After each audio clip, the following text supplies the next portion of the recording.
Yeah. All right. So everybody has a handout for today on pain therapeutics. There's a couple extras here. So today what we're going to be covering is how to manage pain without pharmaceuticals. But we have to remember that this class doesn't authorize us to prescribe, unprescribe, treat, medically diagnose, or give medical advice unless you have a license to do so.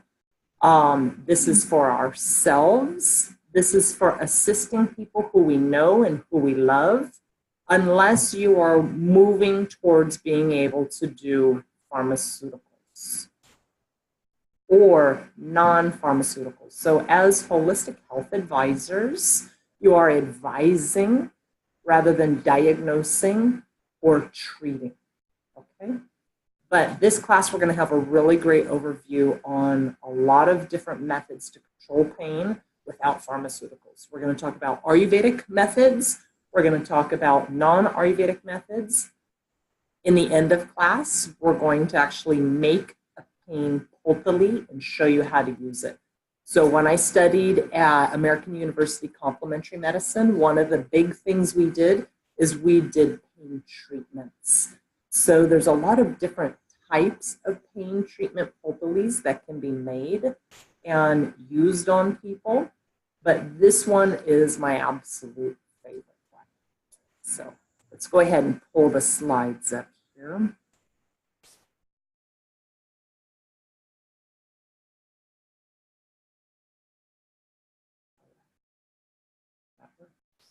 Janice, can you see the slides okay? Yes. All right, wonderful. And everybody has a handout? Beautiful. So the first thing I want to go over is how much pain affects people. Being in the medical profession, most of my patients are dealing with some type of pain issue, whether they're taking Tylenol, ibuprofen, Norco, fentanyl patches, or whether or not they're even getting pain relief from these high levels of pain reliever pills. And when they're taking all of these different pills, whether it's Tylenol, ibuprofen, naproxen, Norco, Tylenol with codeine, or bumming it off the corner in San Bernardino, we have to consider the fact that they have gastrointestinal problems with it, bleeding ulcers as a result from too much NSAIDs in their belly. They have problems with constipation. They have problems with dry mouth, blurriness. They have problems with instability, lack of balance. You know, when you're doped out on Norco, it's kind of hard to keep balance perfect all the time. And they're in such high levels of pain. It's not like we're dealing with junkies. We're dealing with regular people like you and I who have unbearable pain. So what happens is they're always chasing the pain relief of their medication. And so this class is going to give us a wide view of alternative things that can be advised for people to do, as well as show you how to do some really deep pain relief treatments. Okay? So we all know what pain is. It's a negative stimuli, right? I don't know many people who get pain from, let's say, stubbing their toe and they say, all right. So it's typically associated with a negative stimuli.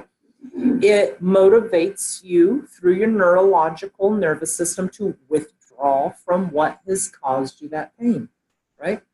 You put your hand on a hot stove, your nervous system says, ouch, and you withdraw your hand. But the problem is what if it's internal and it's chronic and you can't withdraw from it? Then you're stuck living with it. A lot of the doctors at the hospital, their best advice to the patient, learn to live with it.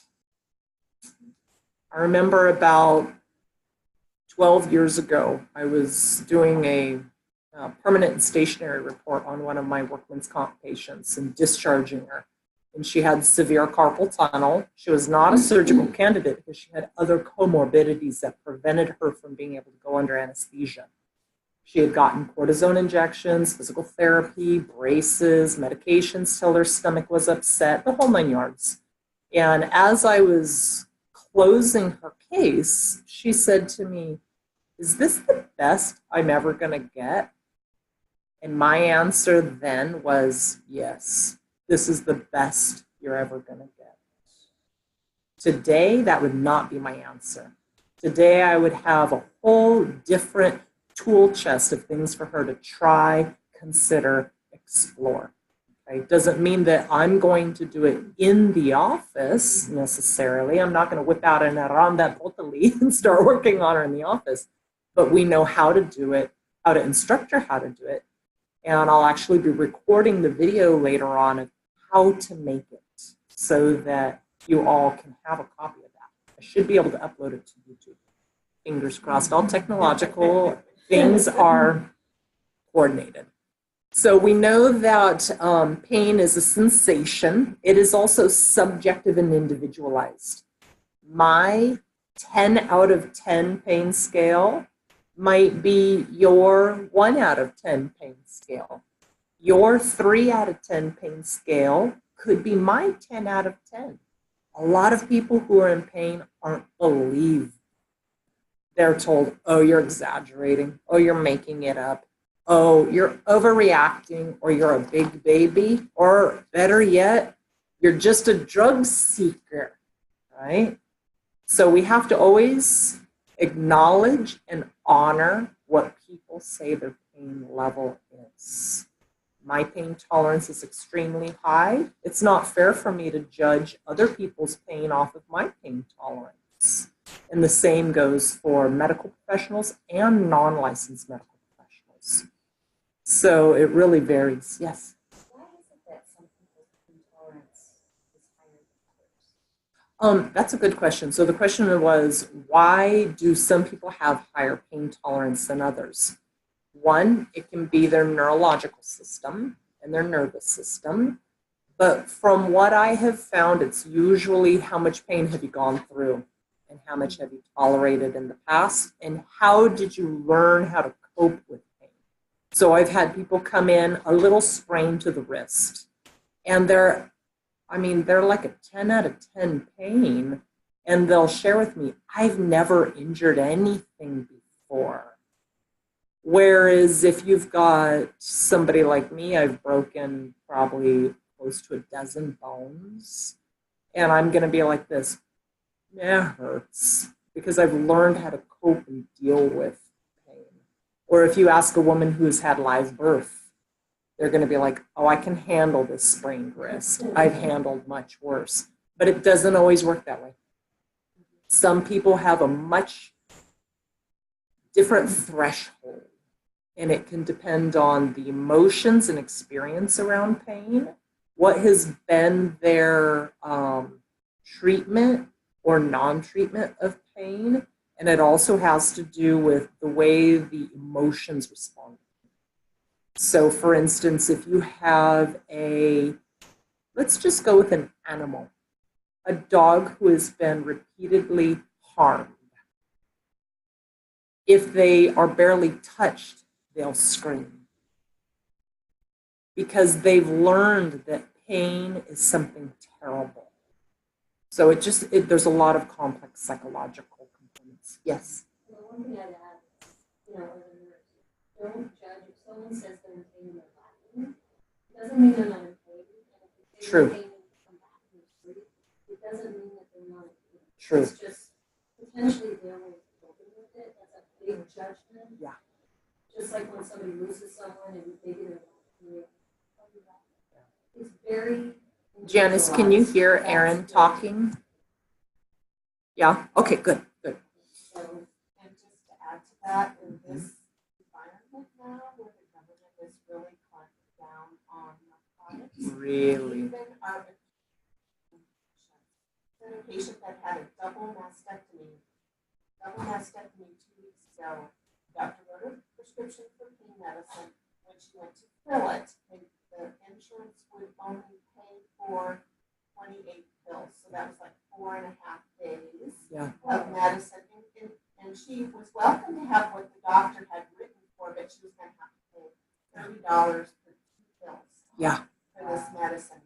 So pain Nightmarish, management, nightmarish. alternative pain management is very It's so important. Very important, especially now the DEA has cracked down so hard. If I prescribe more than 7 days of a narcotic, I have to go online, check the DEA cures report, make sure they're not getting meds from elsewhere, or I'm liable now. So, all right. So we already talked about what the class aim is. Let's talk a little bit about actual pain pathway, okay? So we know that when pain is experienced, it moves through what's called slow, unmyelinated C fibers, as well as fast myelinated A fibers. This signal is carried through the afferent nerve fibers in the human body or animal body to what's called the dorsal ganglion of the spinal cord, then eventually to the brainstem, to the cerebellum, and then to what's called the somatosensory cortex, okay? This is what creates the sensation of pain and response to pain. This isn't taking into consideration any previous emotional or experience with pain. Okay?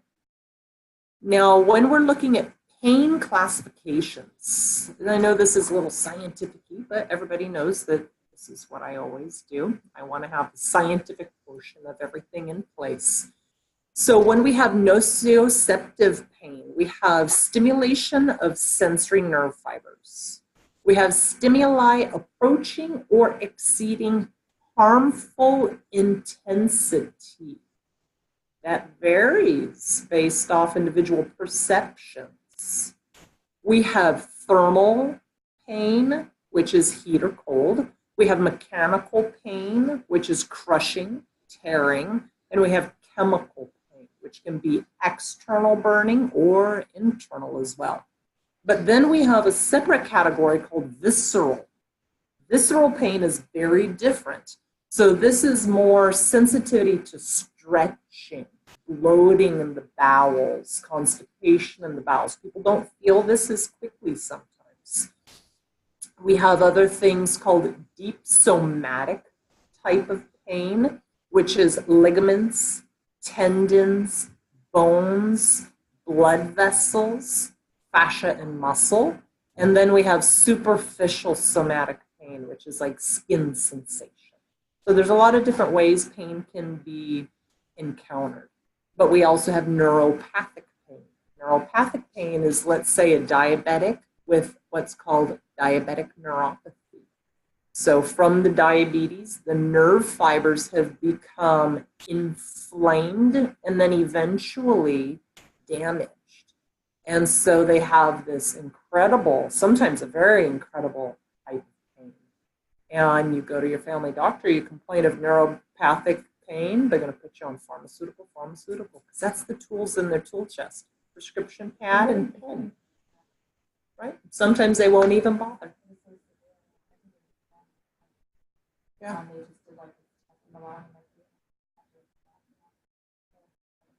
Yeah, neuropathy is a slippery slope of narcotic and drug treatment. Once you start somebody on treatment for neuropathy, a lot of times it eventually wears off.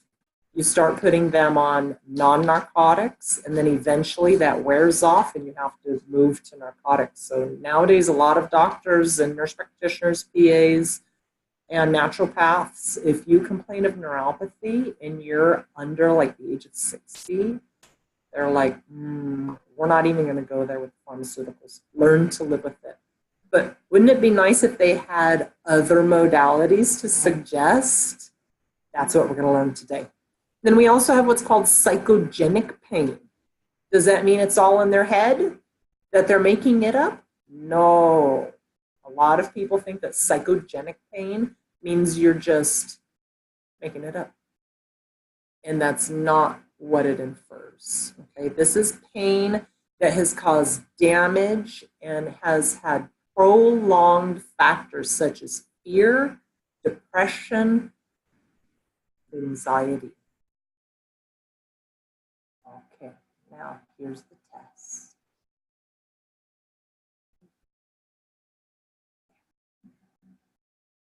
Hi, Adeline. Can you hear okay?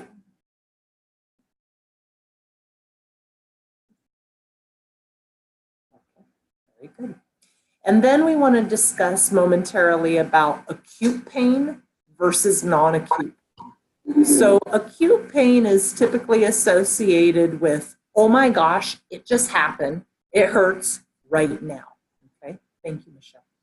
Whereas chronic pain can be anything, it has to be a minimum of 3 months. Typically for a diagnosis, it is 6 months or more. So it's something that somebody has been dealing with for quite a while.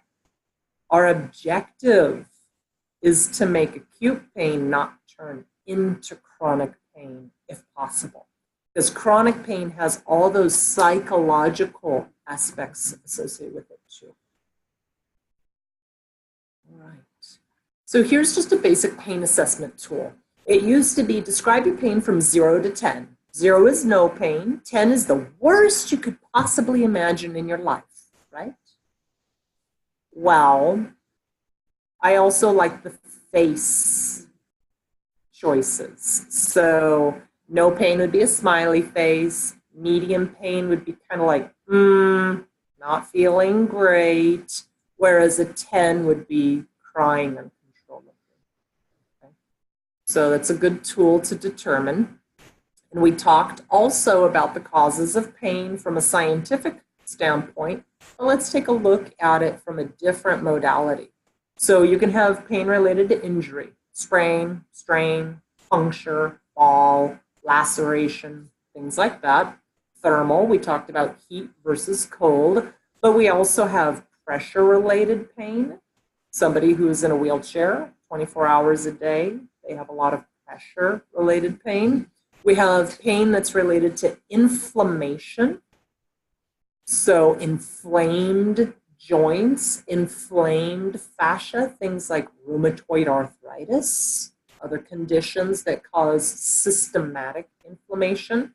And we have pain also related to mobility, or I should say immobility. Okay?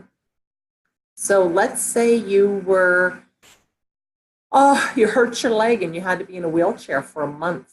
Your body starts to hurt from not moving it. It's swollen and irritated. And people say, why do my legs hurt so bad? I'll say, because you're not moving. So we have swelling, we have lymph stagnancy, the joints get tired. And then we also have pain related to depression, anxiety, and stress.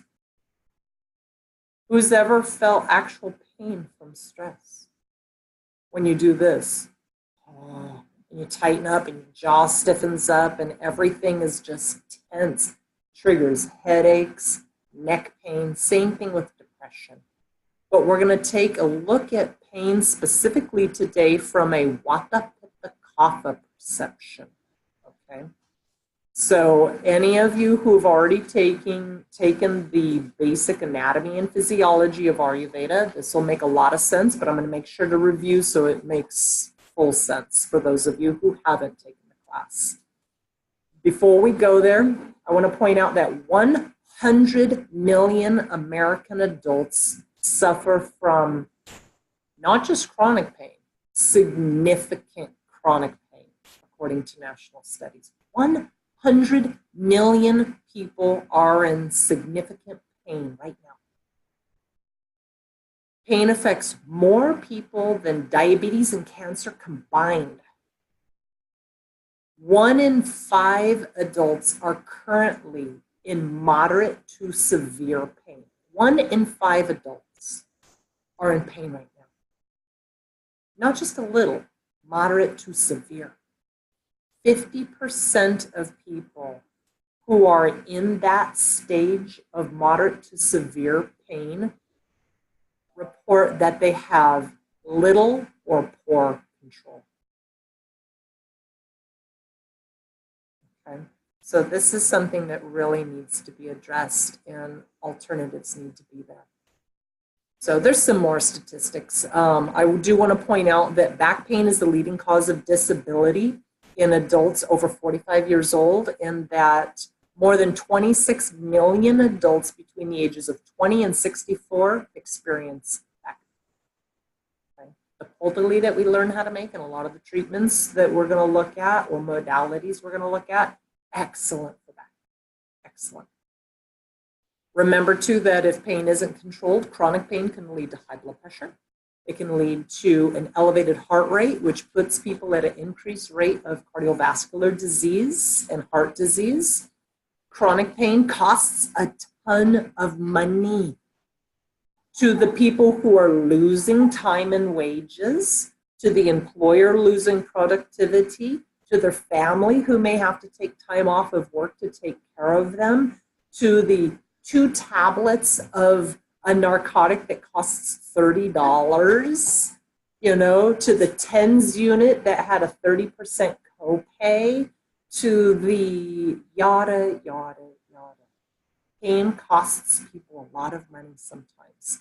And chronic pain is the #1 cause of long-term disability. #1 cause. Something's wrong with that system that we can't offer some type of better pain control. So we have complications of chronic pain such as opiate addiction and dependence, medication side effects and complications, physical disability, vocational impairment, can't work or can't do their normal job. I see this all the time in my work practice, all the time. Like police officers will come in and they're like, am I going to get retired out of my job? It's a possibility. Emotional suffering, social isolation. People who are in a lot of pain oftentimes do not want to socialize. And they're oftentimes grumpier or more emotional because they're trying to deal and stave off that pain response. Chronic pain also leads to an increased risk of suicide, okay? As well as increased use of illegal drugs and alcohol abuse, anything to take care of their pain. I'll have patients come in, I'll say, how are you doing with those Norcos I gave you? And they'll say, I prefer some whiskey and Robitussin. I'm like, Together or okay, and pain leads people to do things that they might not normally do. So we have to remember that. And then financially, there's some statistics here on the financial burden of chronic pain. You can read that on your own. So what are the options when you're in this much pain? You go to your insurance-covered family doctor, right? Mm-hmm. Insurance covered. Usually the option is surgery, physical therapy. Chiropractor is covered now on most insurances. You might have a big copay. Also, acupuncture is often covered nowadays. That's about it. Okay. You can get analgesics. Analgesics are painkillers, so we're looking at ibuprofen, aspirin, Excedrin, Furosemide. You can do narcotic drugs, hydrocodone, narco, codeine, morphine, OxyContin. Let me get the laundry list. Pull the book out. There's plenty of them. You can do steroid anti-inflammatory drugs. So you're looking at prednisone, solumedrol, which have a huge host of long-term complications and side effects. Or you can do non-steroidal anti-inflammatories like naproxen, ibuprofen, Celebrex, Mobic, Toradol. You're going to get side effects eventually from those too. They can affect your kidney, talk about a stomach ulcer, gastritis. Then you have muscle relaxants. Oh yeah, those are a big ticket on the pharmaceutical edge. So you've got different muscle relaxants such as baclofen, Soma, cyclobenzaprine, Valium, Robaxin. They're addictive, they're sedating, they make you feel like you're just completely doped out. Sometimes, not everybody. And then you have neuropathy drugs. So drugs that help for neuropathic pain, like diabetic neuropathy. Things like gabapentin, Lyrica. Got a whole host of side effects related to those too. And then topical ointments and creams. It's rare that a family doctor is going to prescribe or go through the time to tell you, you could go to the drugstore and pick up arnica and this and this and this. They've got about 10 minutes to see you. Treat them and street them. That's what we used to say in the ER. And it's not that we didn't love and care and have compassion. It's a never-ending bus of people pulling up through that ambulance bay. It never ends, 24 hours a day. You need to get in there, find out the chief complaint, and treat them. You don't have time to sit there and tell them about how to make a poultice. You have no time to talk about the emotional, the social aspects. It's just not there. The other answer is refer to pain management.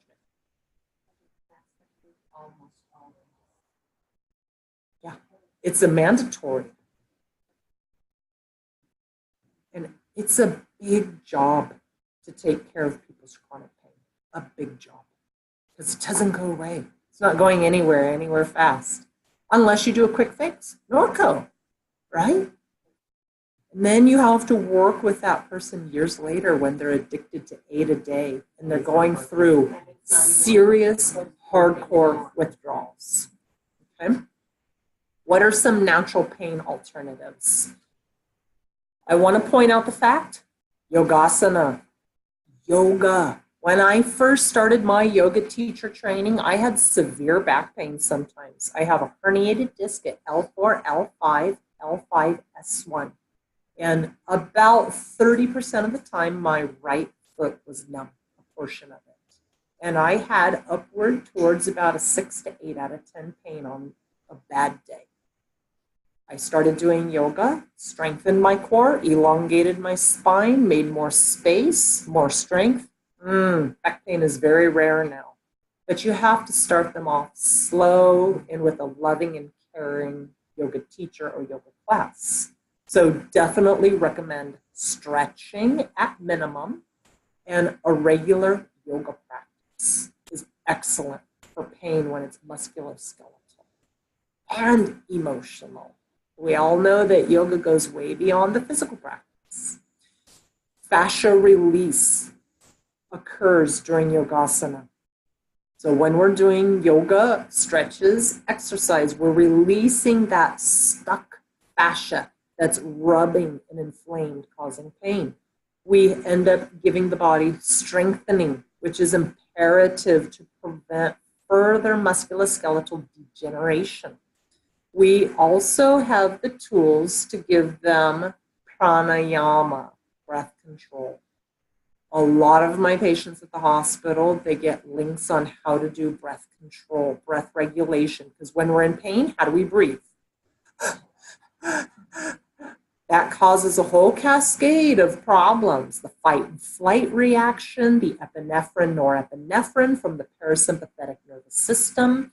It causes cortisol levels to go up in the body, aka more inflammation down the road. So we want to teach them relaxation breath techniques.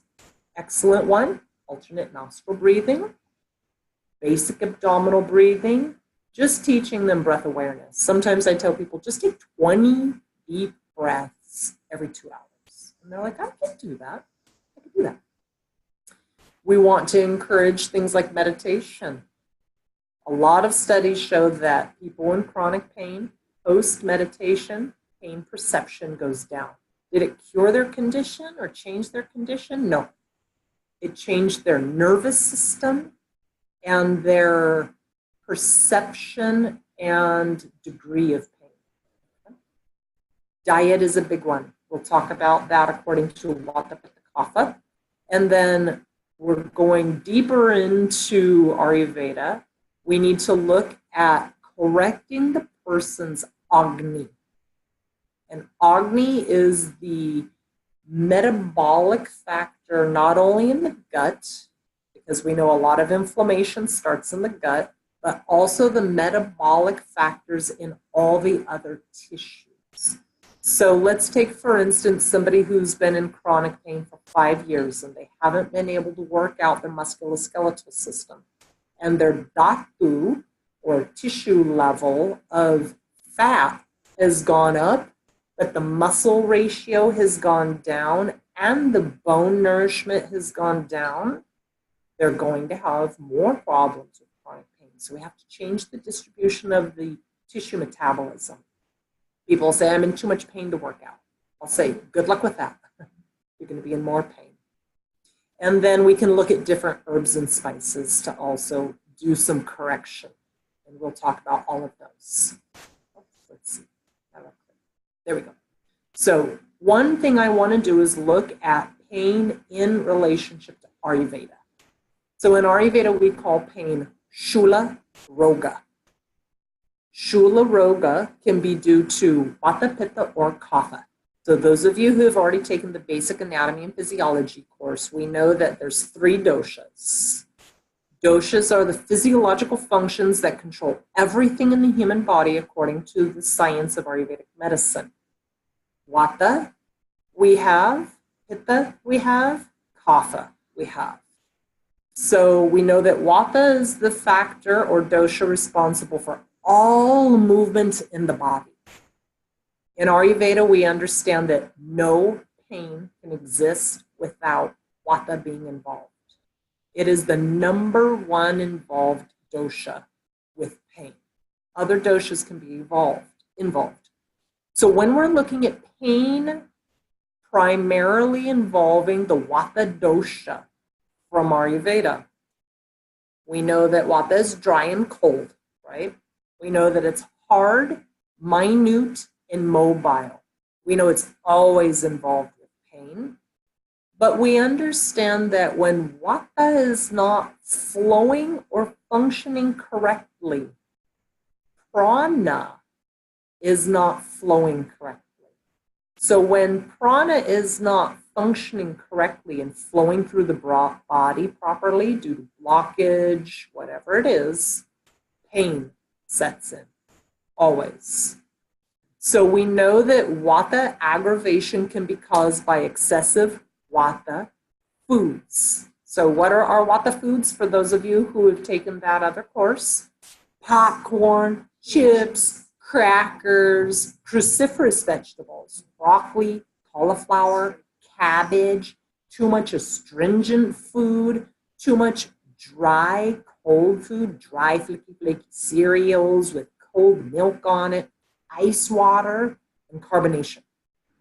Those can cause Vata aggravation. I wonder how I can turn that thing off. Well, that'll be a task for another time. Let's go back. Okay. We also know the other things that can aggravate Vata in the human body. Too rapid of weight loss can aggravate Vata in the body. We understand that other lifestyles can aggravate Vata, like running in a windstorm. You know, we know that our macrocosm is going to affect our microcosm internally. We also know that emotions can aggravate Vata. So fear, anxiety, hypervigilance can aggravate Vata within the human body. So sometimes people will say, well, what do you mean my emotions are contributing to my pain? Ayurveda understands that correlation very well. Now, what are the symptoms if it's Vata-related pain?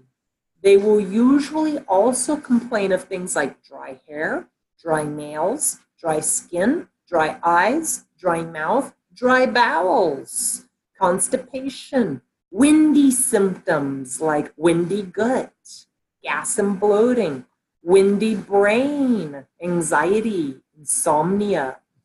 So we want to look for those concurrent symptoms to help us determine, you know, this is more of a Vata type of pain condition. That way we can encourage them, stop eating Vata aggravating foods and liquids. Stop doing Vata related lifestyle things like staying up till 3 a.m, not sleeping, not eating air bubbles for dinner, you know. Improper fasting, going out and hiking in 40-degree weather with a jacket that's not warm enough, because that external macrocosm is going to affect their internal microcosm. Symptoms also that we know for sure it's most likely Vata related: tingling, numbness, and an inconsistent pain pattern. Vata is very mobile, moves around a lot. So people will say, well, I don't know, like I was hurting here, then I was hurting here, then I was hurting over here. And you're like, what? What is this nonsense? What is this weird random traveling pain? That's called vata. Okay, it travels. So when we're looking at counterbalancing vata-related pain, we want to look at all the elimination factors, getting rid of the things that are further aggravating it. And then we want to incorporate foods that are warm, soupy, liquidy, hot teas, not coffee. That's astringent and will aggravate it more. We want to look at things that are what Ayurveda calls snehana and brimhana. We'll learn a lot more of that in our herbology class. But snehana is things like ghee, coconut oil, nuts, seeds. They have that fatty, lubricating factor to them. So if vata is dry and cold and brittle, and you throw warm oil on it, it goes and it counterbalances it. Okay? We also want to apply the same factors to external treatments. So if somebody comes to you and says, oh, my neck hurts and my hair is dry and I'm constipated and I have anxiety and my neck pain is cracking and it's dry and it travels and there's numbness and tingling, you're going to want to move more towards modalities that are warm, moist, and nourishing. Now, of course, you need to make sure that they don't have ama. We'll discuss that in other classes. Ama is that non-digestible toxin. So you want to check the back of their tongue, make sure that they don't have a big coating of ama. Or if you're not sure, medical Ayurvedic doctor, like myself, I could do a pulse consult and determine, no, there's no ama, before you start telling or recommending they look into things like ashwagandha, and these brimhana herbs that we'll learn more about that could overnourish them. Why? Because their gut can't handle it. So that's where we have to look into Agni and digestive power too. Okay? So it's not one size fits all. That's what I love about Ayurveda. Ayurveda takes the entire individual into perspective, and it's not just a algorithm. You know, in emergency medicine or regular Western medicine, it's an algorithm. Urinary bladder infection, this medication. If allergic to, this medication. There's no variation unless there's an allergy. Everybody is one size fits all for the most part. So let's take a look also at what does kapha aggravated Shula Roga look like. So when we have kapha that is causing pain, it looks much different. So we know that when kapha is involved with causing pain, remember kapha is one of the 3 physiological forces or doshas in Ayurveda. We have blockage of shrotas. So shrotas are channels in the body. And kapha tends to be thick, heavy, sticky. So it blocks or clogs our channels called shrotas. So symptoms of their pain description are going to be more heavy, cold, dull, swollen, a restricted feeling. Who's ever had a big swollen leg or hand? You know, some body part that's swollen. And you're like, oh, it's heavy. It hurts. Like it's a really unique feeling. Well, that's kapha infiltrating through the tissues, causing that heaviness and swelling. So it's a very different kind of pain. Now, this can be non-traumatic. This can be purely due to eating too much kapha food. So kapha foods are things like too heavy of a meal, too big of a meal, too much cheese, too much meat, too much bread, late night eating, constant grazing, snacking, overeating, foods that are really rich, pasta with white Alfredo sauce, mayonnaise all over Wonder Bread with cheese in the middle, right? So foods that are too rich, pastries, cookies, candies, ice cream, cold water also aggravates cough. So we also want to look at, are they doing lifestyles that is causing this? Immobility, not moving around enough, not getting enough exercise. Is the weight catching up with them, causing the stagnancy and what I call a marshiness to the tissues, right? Or maybe it's an immobility issue. Maybe they're in a wheelchair, you know? Maybe they can't exercise like they used to know how to. So we can teach them how to exercise to their capacity. We also want to take a look at sleep. Too much sleep aggravates kapha. Sleeping after a meal, daytime sleeping. Okay? Now we want to look at emotions too. What are some kapha-like emotions? Depression is number one. So when people are depressed, they tend not to move around as much. They tend to comfort eat. Who eats lettuce to comfort eat? You know, it's things like macaroni and cheese, pizza, junk food, which clogs the channels of the body and causes this heaviness. So we want to first ask them to eliminate the patterns that are aggravating it further. We want to ask them to eliminate the lifestyle factors causing this. Now, could you imagine 10 minutes in your family doctor's office getting this? They're not going to have time to say, so, tell me what you eat for breakfast. Tell me what you eat for lunch. Tell me how much you sleep. Doctor's visits already over. Okay. Here's a prescription. Lasix, you need a diuretic to pee all the excessive fluid out, right? But we can hone down much finer instead through Ayurveda and other modalities. Let me move this real quick, make it a little bigger. Okay, so we want to take a look as well at external treatments. So for Vata, our external treatments were snehana, oily, warm, brimhana, building. Whereas for kapha, we want them to do things that stimulate the body, stimulate circulation. We want to apply heat to the body. Swedana is a treatment. So make them sweat.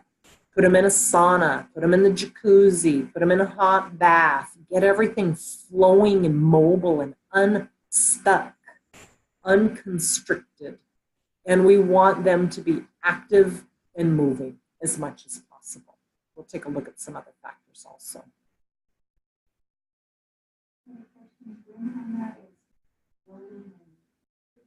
Building and nourishing is Brahmana. So, any questions so far before we look at an overview of Pitta related to pain? Any questions at home? All right, excellent. So, we have Pitta is our third physiological factor or dosha in Ayurveda, and we know that it's composed of which two of the Panchamahabhutas? The five elements, fire and water. So our symptoms are going to be related to heat as well as dryness typically. Because when the heat goes up, you know, you have 120-degree weather, yeah, everything dries out. It causes dehydration. So we want to look at, are there symptoms heat related or moisture related? People who have high pitta, sweaty, sweaty, sweaty, sweaty, oily, greasy, okay? We want to take a look at, are they having burning anywhere? Burning eyes, burning mouth, burning tongue, burning gut, burning esophageal reflux, burning belly, burning ulcer, burning bowels, burning excrement. Sometimes they'll have bowel movements and they're like, it's like I ate hot Cheetos. It's super hot. Burning urine. They'll say, I think I have a bladder infection. It burns so bad when I urinate. Urine dip is negative. Sometimes it's pitta.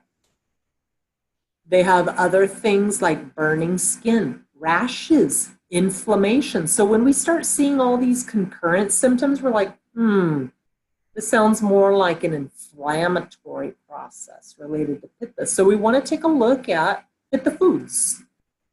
So how much chilies do you consume? How much salsa, tapatio, cholula do you eat?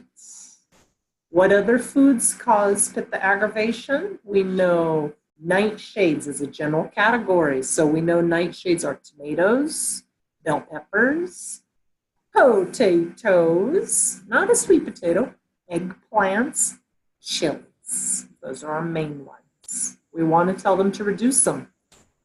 One nut that causes a lot of heat. Cashews.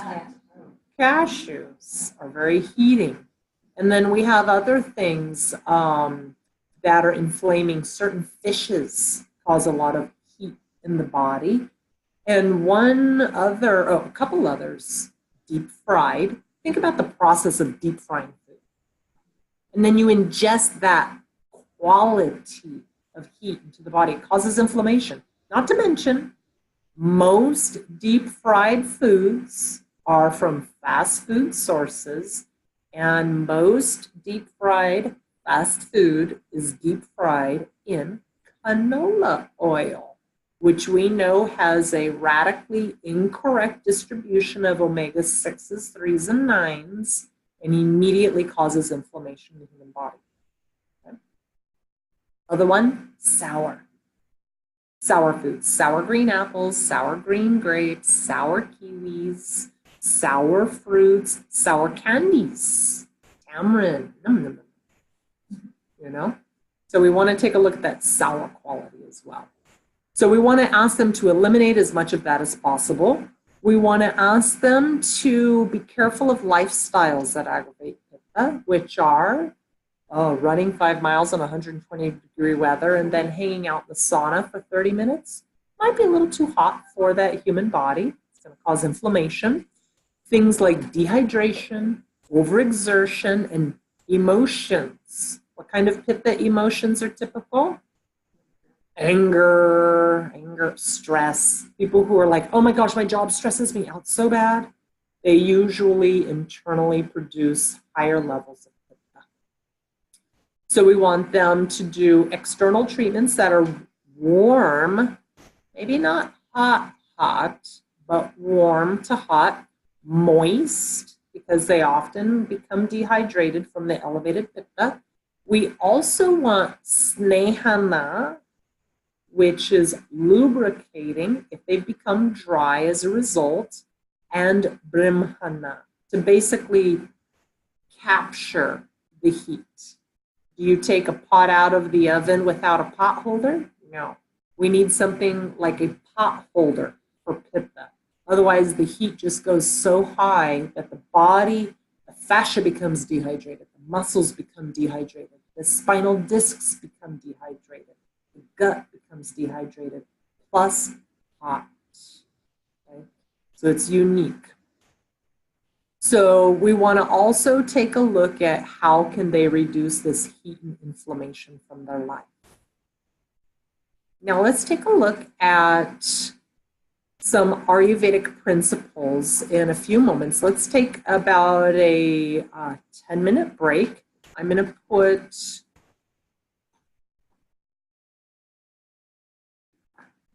this. Okay, so when we're looking at the Ayurvedic herbal principle of Anuloma Niya, we're trying to control the way Vata is flowing through the body. Because we understand when Vata is not flowing correctly, Prana is not flowing correctly, and we get pain. Okay? So one of the excellent ones that I like, it's readily available in any drugstore, grocery store, actually grocery store, not drugstore, Ajwain, which is also called Ajamodo, Yavani, or wild celery seeds. You can grow it in your own garden. All the same thing. All different words for the same medicament. So one of the easiest things is you chew about a 1/4 teaspoon a couple times a day. That's it. You know, have you ever been to an Indian restaurant where they had the little bowl of fennel seeds? That's to help with digestion. That's not a snack. That's a digestive stimulator. Same thing with wild celery seeds. You just take a little pinch. You can leave it in the mouth and kind of let it moisten itself and then chew it up and swallow, or you can cook with it. You can blend it into stir fry. Not always the best tasting. And if they put it in their mouth and chew it for too long a periods, it can make a little ulcer in their mouth if they're super sensitive. So sometimes I recommend that they mix it with the tea instead. Okay. Did you have a question, Tricia? I did. Wild Celery seeds. Does it, but the wild, is that what okay.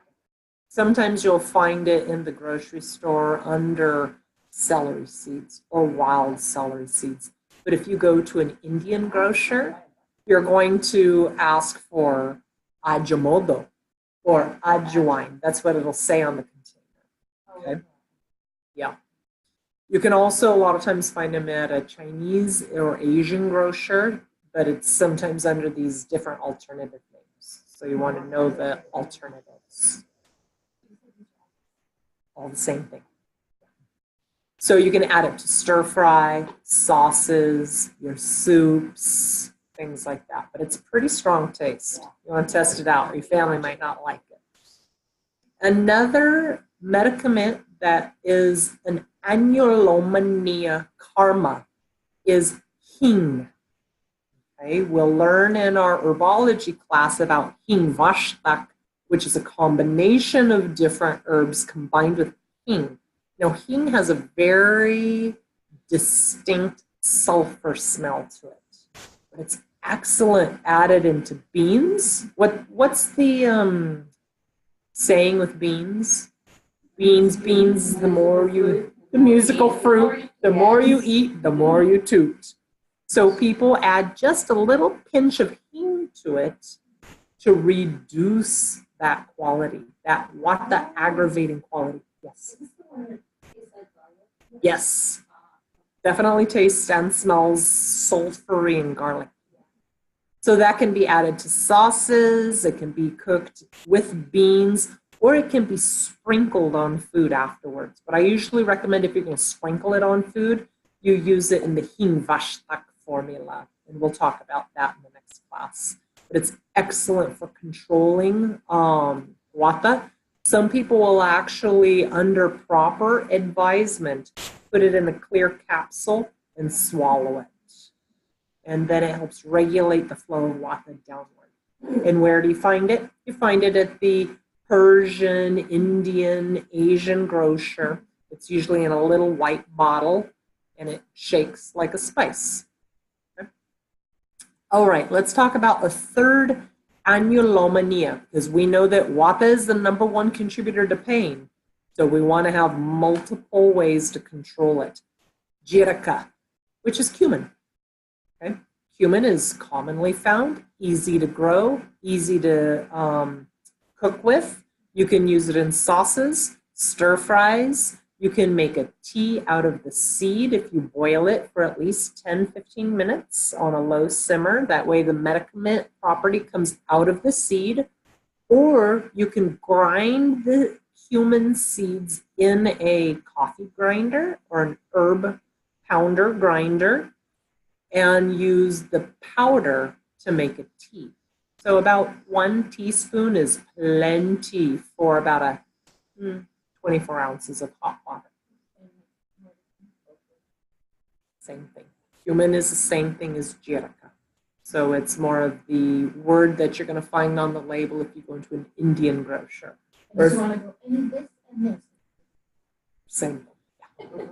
So when you're working on consuming it internally, the other thing that you can do is take just like a 1/4 teaspoon and ingest it before or after your meal. Now in Ayurveda, it does matter whether or not you take it before or after, but for general purposes, you can do a 1/4 teaspoon before, during, or after the meal to help vata flow downward, reduce gas, reduce bloating.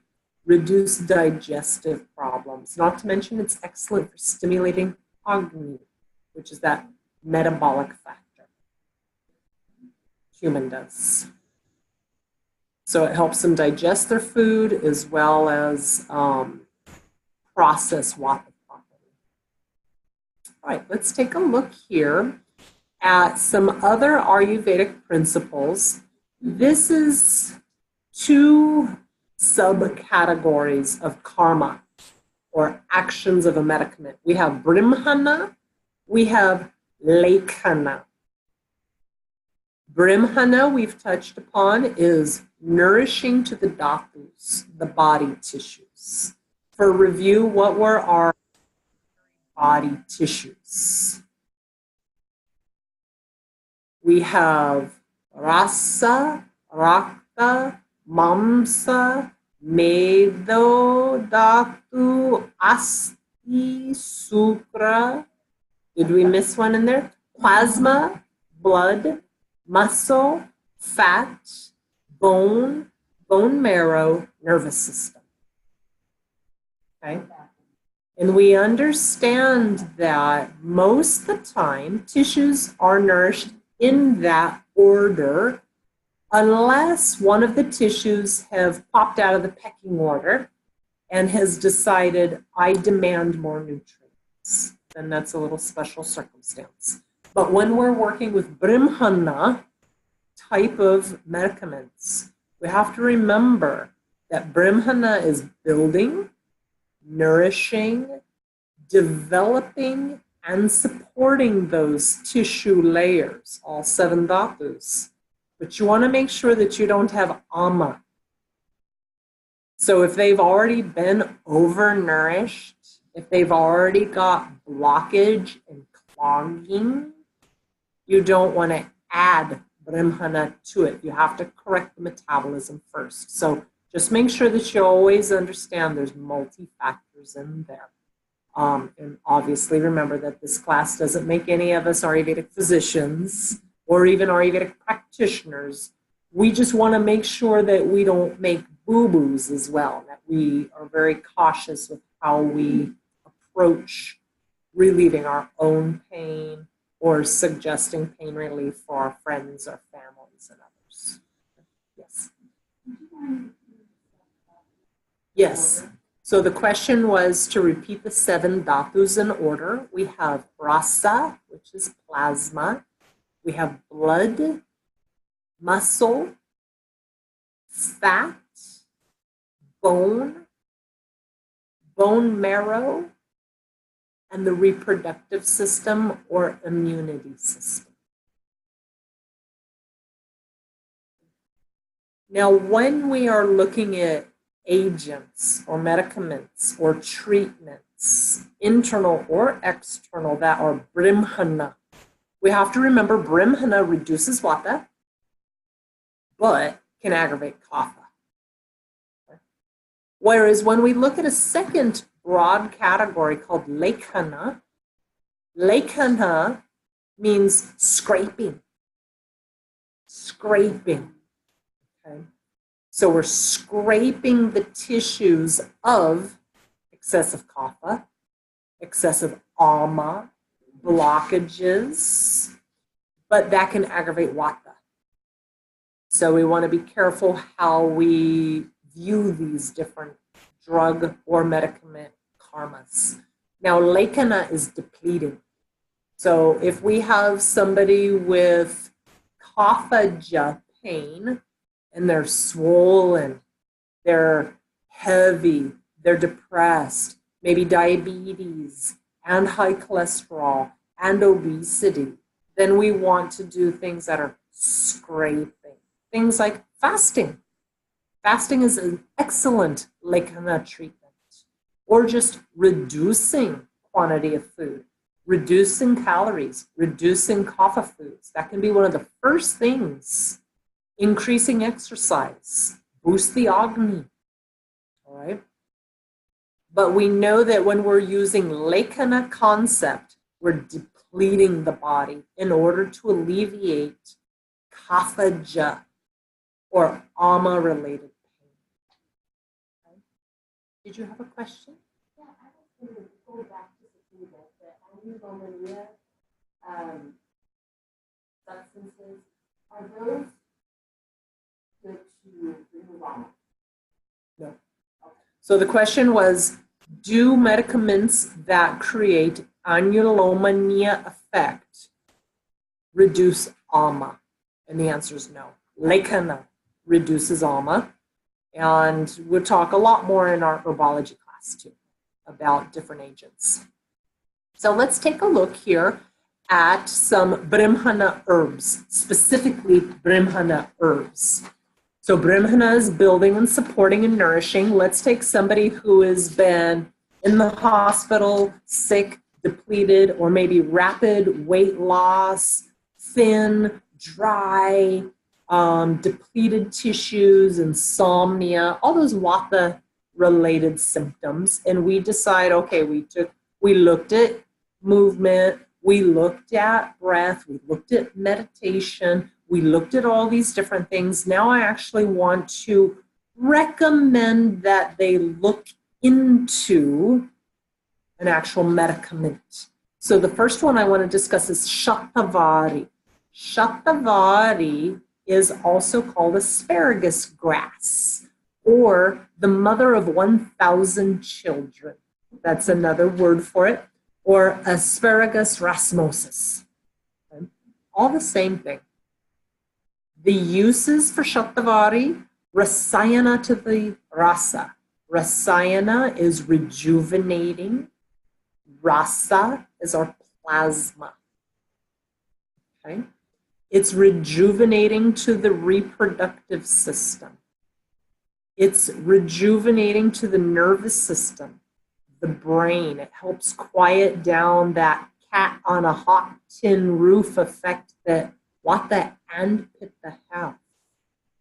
So remember that Pitta can cause depletion in the body, 120-degree desert land, dry and barren, or Vata.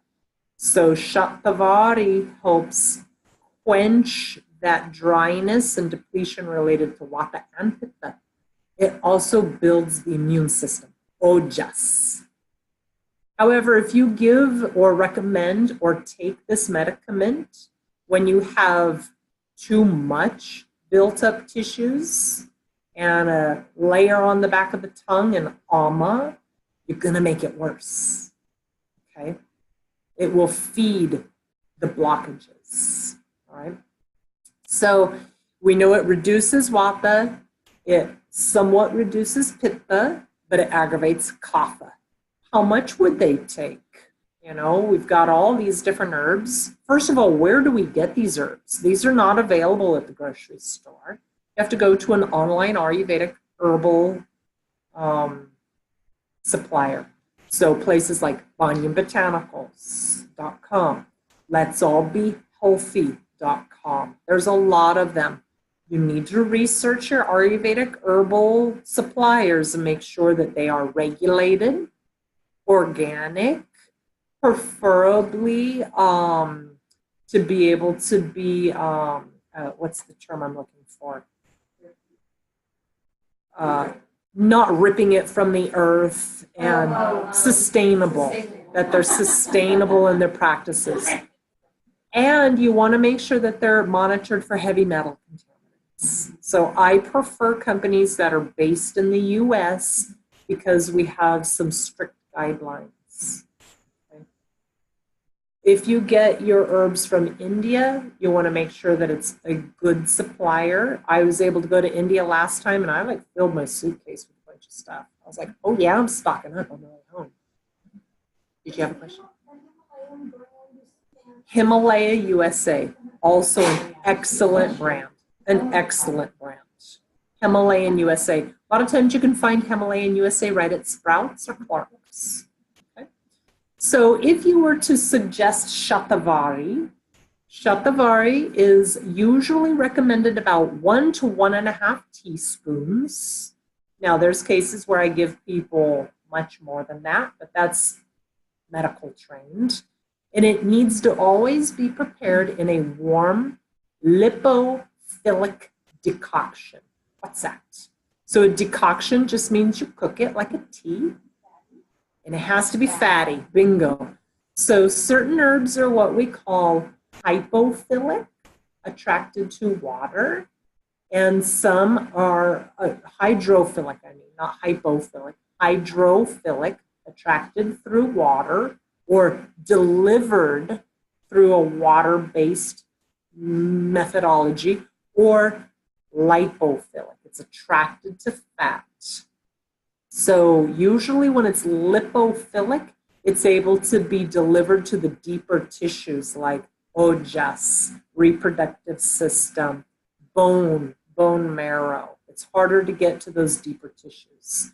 And the lipophilic ones have a special property to be able to do that best.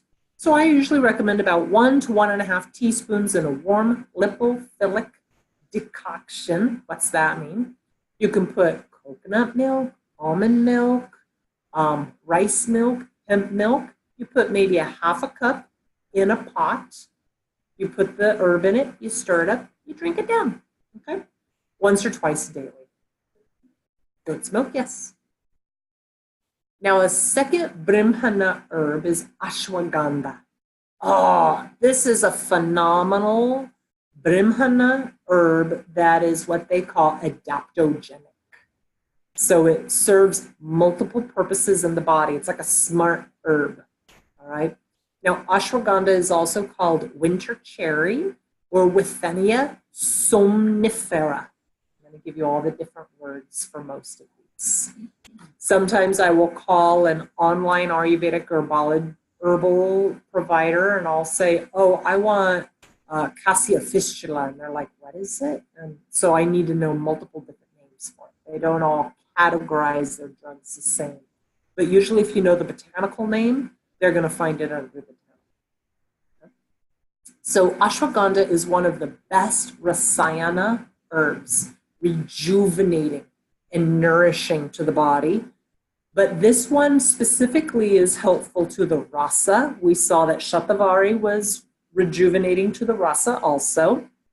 Whereas shatavari moves to the heart and reproductive system, ashwagandha is more muscles and reproductive system, but also brain, nervous system, and ojas as well.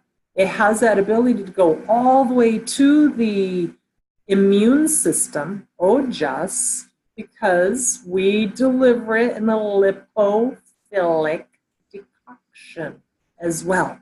So just like shatavari, this one is pacifying to vata, somewhat pacifying to pitta, but aggravates kapha. And again, this one I like about 1/2 to 1.5 teaspoon warm milk, or last night I made some for Blake and I put a little bit of MCT oil instead of so much milk. So a little bit of oil or a little bit of ghee makes it lipophilic, attracted to each other. Warm it up on the stove once or twice a day, depending on how much vata disorder or pain we have. So these Brahmana herbs will reduce pain primarily related to vata aggravation. I think it's great that you're mentioning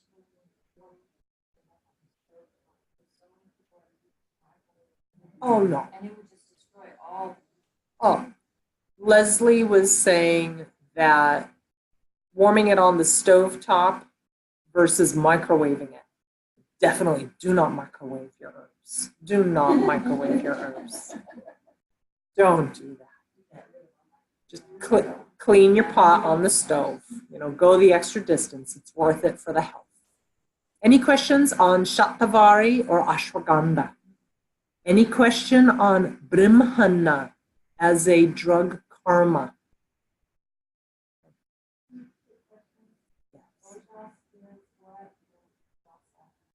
Ojas is immune system, and rasa is plasma. Yes. All right, let's take a look at a third Brahmana herb. A third Brahmana herb is Kapikachu. Sounds like a cartoon character. Kapikachu, okay? Or it's also called cow itch plant, okay?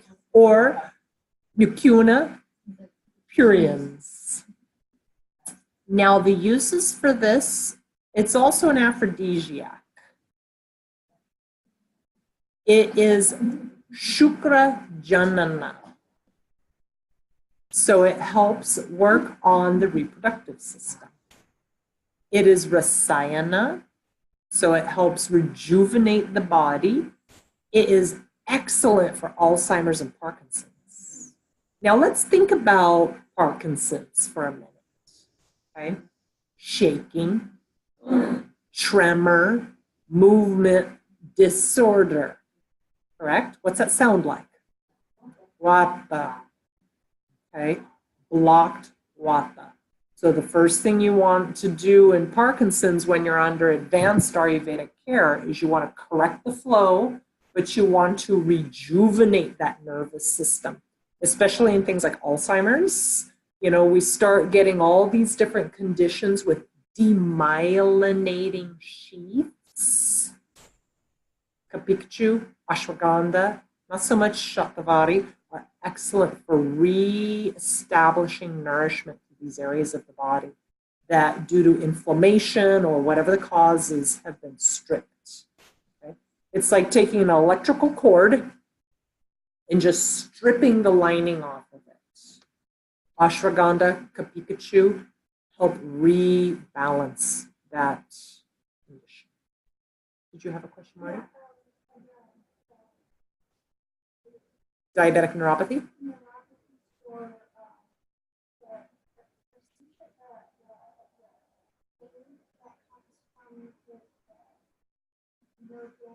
Mm-hmm. So the question is, do these Brahmana herbs help with neuropathic type pain? They can help tremendously, unless there's ALMA.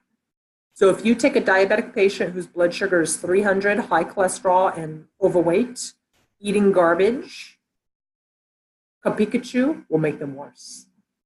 Sure, it'll help the neuropathic pain, but it'll complicate their disease process even more.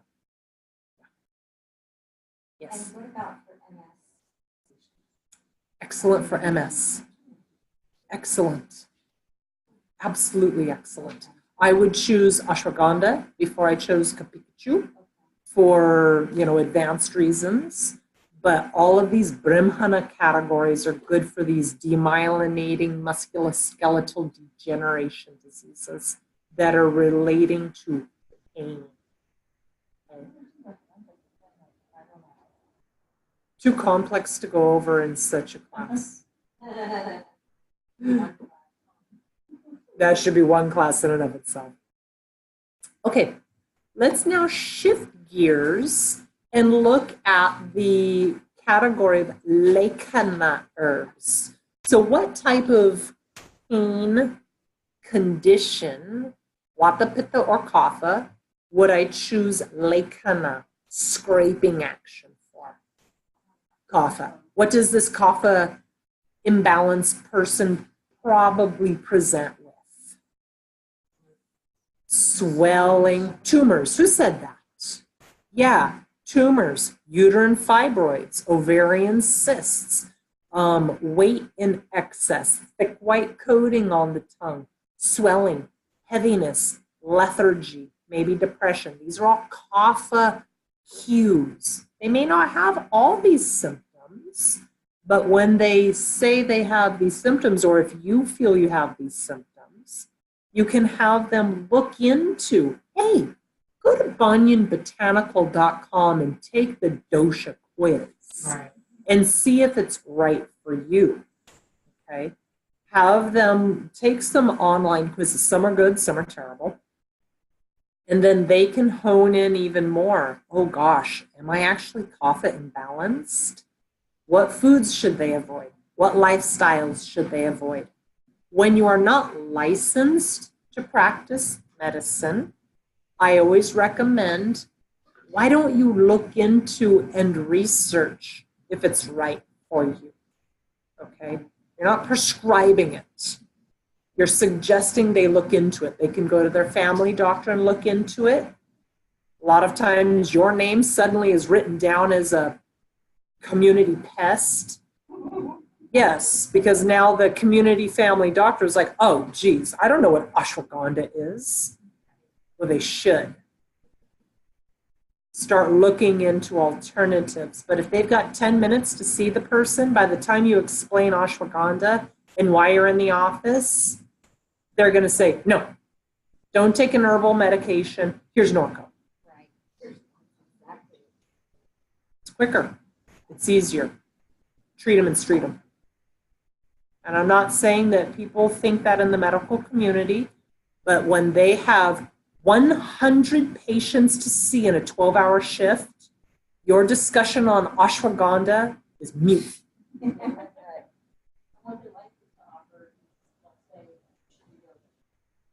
Maybe. That's where they Maybe. come in. That's where you Yeah. find it. Yeah.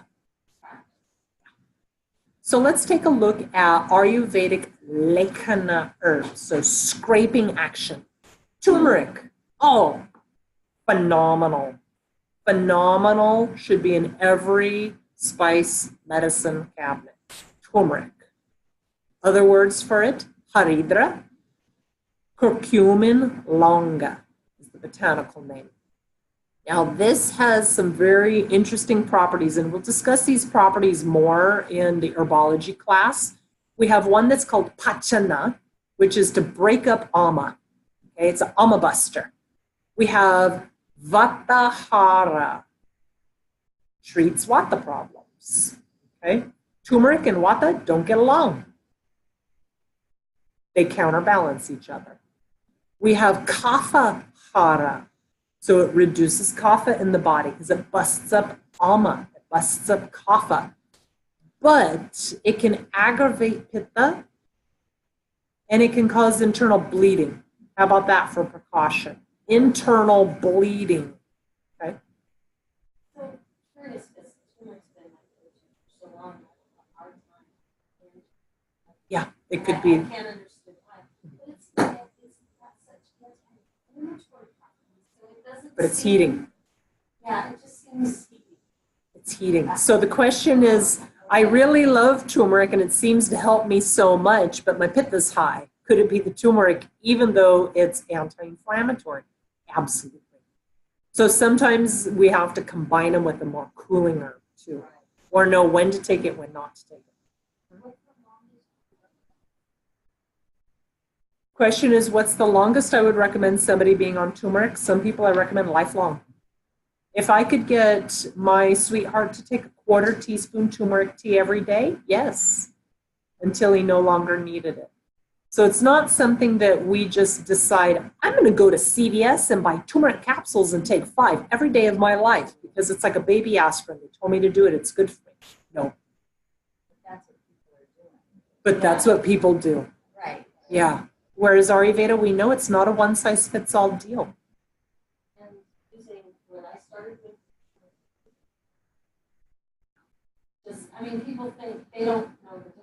Yeah. So, Now, this is an important point. Using turmeric powder versus turmeric root. Do not use turmeric root. Use turmeric powder. Okay? Turmeric root is not dried and prepared for medicament ingestion and can cause even more bleeding. Menstrual bleeding, easy bruising, bleeding ulcer as well. So when we look at turmeric as a category, we understand it's anti-inflammatory, it's an antioxidant, it's antibacterial, and it's categorized as an analgesic, a painkiller. It's also astringent, though.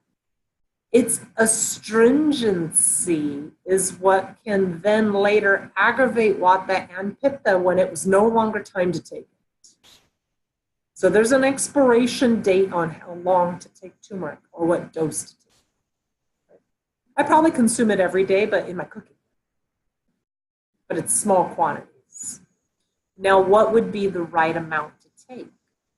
If you were to suggest a starting location for them to look into for being right for them. About a quarter teaspoon. Quarter teaspoon once or twice a day would be the max I would suggest, unless they were under the care of an Ayurvedic practitioner, 2-year graduate from a university, or Ayurvedic doctor. You can do hydrophilic or you can do lipophilic. Depends on what dhatu you're moving it towards. So if it's just rasa, rakta, mamsa, plasma, blood, or muscle, in water would be fine. If you're trying to target it all the way down to the bones and the nerves and reproductive system, you're going to need to combine it high lipophilic. So if you just make it lipophilic to begin with, you're going to hit all the tissue layers. So usually what I do is when I'm cooking, I put either my coconut oil or my ghee. Fresh cracked black pepper makes it work even better. And then a little bit of turmeric. Warm that up first and then cook. Okay, make it lipophilic right from the start. Now let's take a look at another Lekhana herb called googaloo. Googaloo. Who's heard of or taken googaloos? Yeah, that's almost half the room has heard of a googaloo. Ayurveda is really moving forward. So googaloo specifically reduces musculoskeletal pain. Okay, Vata loves to hang out in the skeletal system. That's its home. When we study advanced Ayurveda in other classes, we understand that Vata's location and home is bone, one of its locations. So googaloo is really helpful for musculoskeletal pain. Googaloo is excellent for reducing inflammation. It is dipana, and we'll learn in herbology, dipana stimulates agni, stimulates metabolism in the body. It's also pachana, which breaks up ama. It's also rasayana, which is rejuvenating to the body. So how is it scraping and rejuvenating all at once?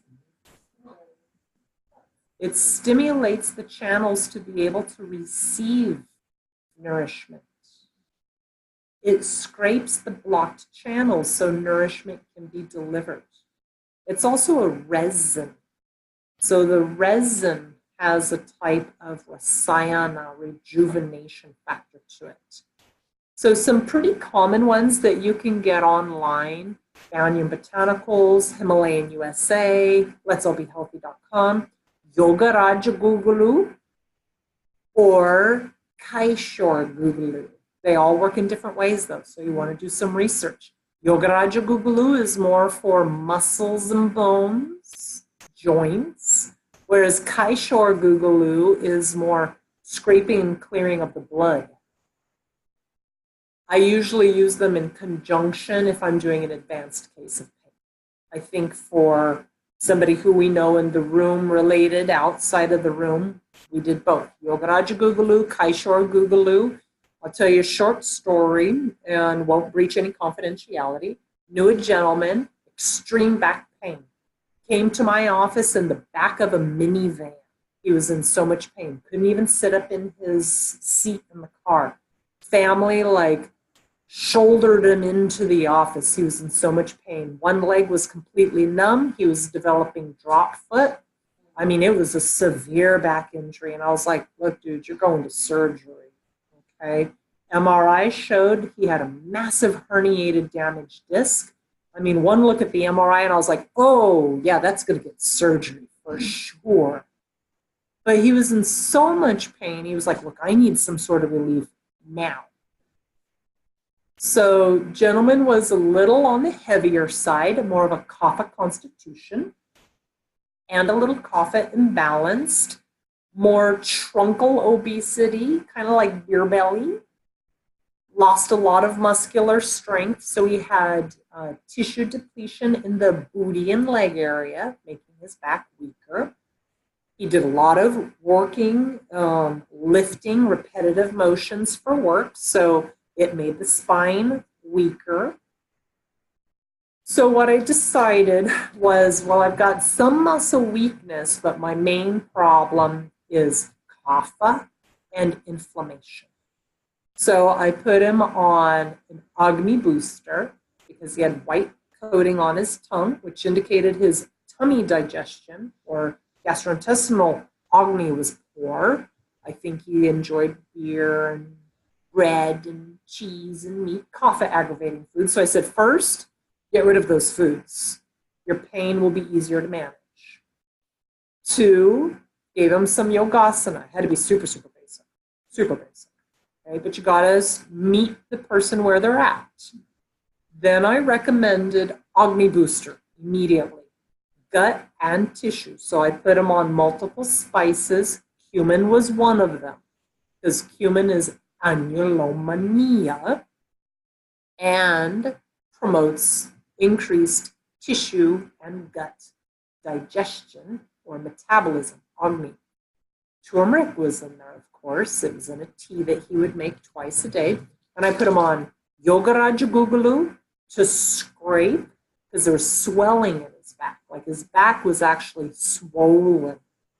So Yogaraja Gugalu for the musculoskeletal pain, scraping, and Rasayana action, as well as Kaishor Gugalu, so that whatever we were pulling out of the tissues would come out of the blood as well.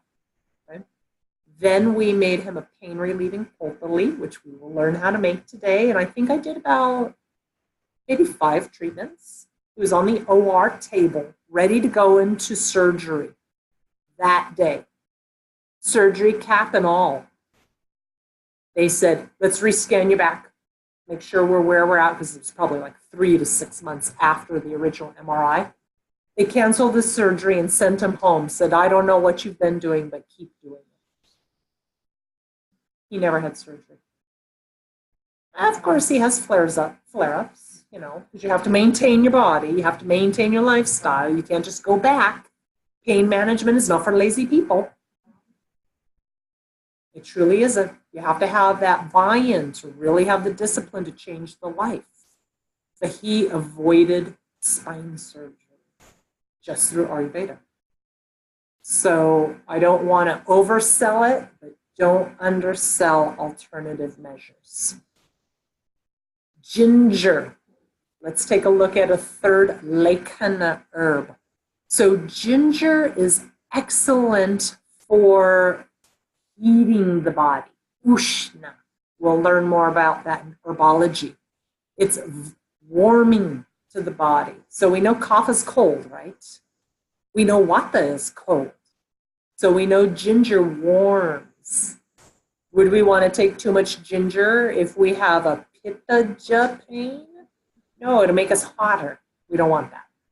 So it's Vatahara and Kaphahara, balances Vata and Kapha. It's Dipana, stimulates Agni, and it's Annulomania. So now we're getting all this good stuff, and we can just go to the grocery store and buy it, yeah? Ginger root. Now, it's excellent for cooking with. You can put it in a smoothie, but wow, that's really strong. Really strong. Not many people are going to want to drink it. Or you can put it in your cooking. Put it in your soups, put it in your stir fry. It's a nice, tasty alternative that's kind of like got a zip and a zing, but it's not a nightshade. Yes? I just wanted to clarify the ginger we're doing raw root. Raw root ginger. Correct. So the question was, turmeric we're doing powder. That's correct. Whereas ginger, we're doing root. You can buy ginger powder, way more heating. That's not the method that we're discussing. You'd have to exercise that with great caution, like 1/8 teaspoon type of thing. Yeah. Any questions about Lekana? Lekana herbs. Very good. Yes. With the Google, is there a way to process it, or you just do it by itself? Gugaloo always will come in pre-made capsules. or what they call watis, V-A-T-I. They're these little tiny black balls where it's been formed into a little capsule, little round wati. And you would want to look at the manufacturer of it. The bottle will tell you what the recommended dosage. So watis are a different dosage than capsules. And thank you for bringing it up too, because Googaloo always has to be taken with food. Always. It almost always says that on the bottle as well, to be taken with food. Becky, can you do me a favor real quick? You know the medicine cabinet on the wall? Can you grab one that says a Googaloo? So Googaloo you're not going to cook with. Googaloo you're not going to find at the grocery store. Googaloo you're not going to find at your Asian grocer or your Indian grocer. It's going to come in a medicine capsule form. So here's one here. We've got Kaishore Googaloo. In Kaishore Googaloo, I've picked this one up from Let's All Be Healthy. And right on the back, it says 1 to 2 capsules once or twice a day as directed by healthcare practitioner. It says nothing about taking it with food. Needs to be taken with food. These can't be taken long term either. I usually do, if it's a serious condition, I'll do 3 months off, maybe 1 month off. 4 months on, 1 month off. 3 weeks on, 1 week off. Okay, you don't want to just scrape the body. Okay? So I usually do pulsing of these. Whereas if I'm taking it, I had a enormous uterine fibroid years back, and I took Kanchanara Googaloo, which is specifically for tumors and growths, and I would take it on 5 days, off 2 days, on a week, off a week, that kind of methodology.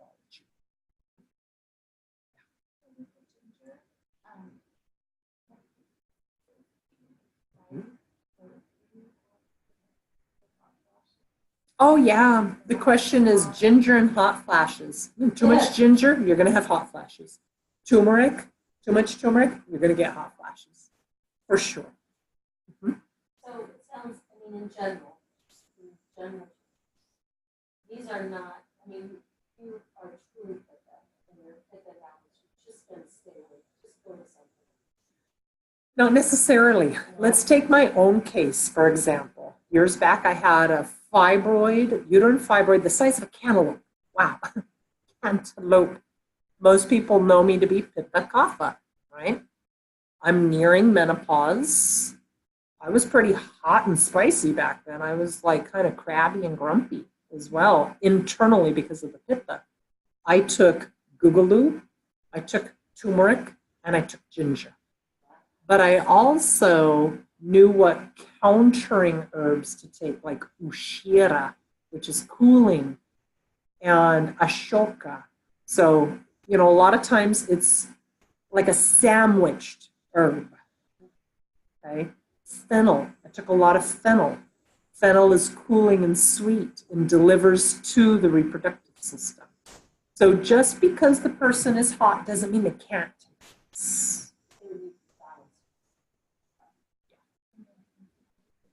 Smaller doses. Yeah. I always say start small. All right, let's take a look here at essential oils before we go on break. Okay. Essential oils.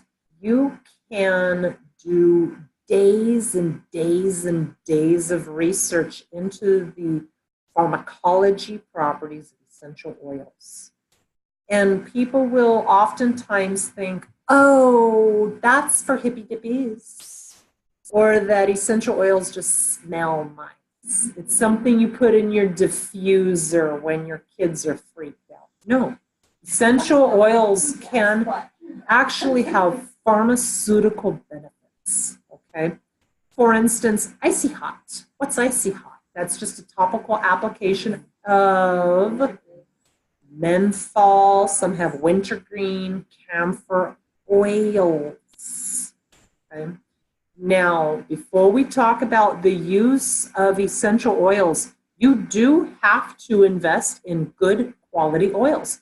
You don't go to Walmart and buy your essential oils from there. That is not the kind of essential oil that you want to put on your skin, which will immediately, within seconds, absorb through your dermis, epidermis, and hit your bloodstream. Okay? Transdermal absorption. Do not use bad quality oils, ever. Not even to put in your diffuser and smell, because that's going in your lungs. Okay? So what are some good quality essential oil brands? doTERRA, Young Living. What are some other ones? Wisdom of the Earth. Do you have experience with some other real good ones? So before you start, Radha. Okay. They're not as strong or potent as the other ones. But they're clean. Clean. Yeah. So when we're looking at essential oils, we're looking at how they're manufactured, how they're cut, and how they're potentially or not potentially contaminated with other chemical agents that were used in the making of them. That is not the stuff you want absorbed into your bloodstream. So if it's a essential oil company that you're not familiar with, you need to do some digging. Like you need to do some smart consumer digging because you don't want to put it in your blood. Okay. Think of an essential oil like putting a little mini IV. It's going to go directly into your bloodstream, period. You want it clean. Okay. What was your question? There's no government alcohol or basically, who knows what. Statement was there's no government regulation on essential oils. It can be cut with all sorts of garbage. This is true. Yeah, I had a gift given to me for Christmas. It was essential oils, like a little packet. I was like, "Whoa, these are neat." And the first thing I wondered is where these come from. They were Walmart brand. Horrible. I thought, well, I'll just put it in a spray bottle and use it at work. I threw it in the trash. I threw them all in the trash. Not something I would recommend. It bothered my lungs. It bothered my eyes. Terrible quality oil. So be very careful with your quality of oils. So let's go down a list of different essential oils that are actually used to reduce pain, topically applied. But before we go there, I know some of you may or may not have had some essential oil educations. Well, let's touch on that real briefly. First thing, never get essential oils in your eyes. Okay? But what do you do if you accidentally get it in your eye? Do you wash it with water? No. That makes it worse. Always get rid of it with adding oil. So run into the kitchen, grab coconut oil, and counterbalance it. What if you put it on your skin and it starts burning? Do you wash it with water? No. Use another oil to remove it. Okay. Another thing with oils, we talked about quality. We talked about emergency care. If you do get it in your eye or it's burning you, apply the oil immediately and then go seek help. Okay. You can burn your cornea and go blind if you get these in your eyes. All right, be aware of that. Essential oils are not just hippy dippy fun stuff. They are medicines. Okay? So let's talk a little bit about some different types of oils that can be used. Chamomile. Chamomile is a wonderful essential oil. It helps with inflammation. It helps with pain, and it helps with muscle spasm.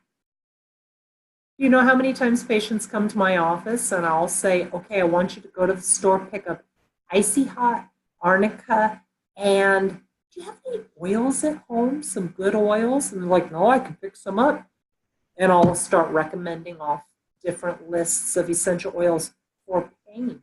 I had a gentleman just the other day, he said, my wife gave me Deep Blue, and I was like, oh, the sky is parting. It's becoming more known, more recognized, more valued, rather than maybe 5-10 years ago, it was like, really, you're going to put an essential oil on me? You might as well put perfume on me. is how it used to be viewed, myself included.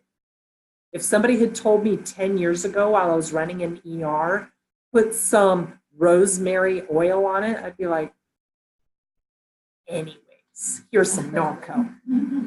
But with time, medicine is changing their view of alternative treatments. Yes?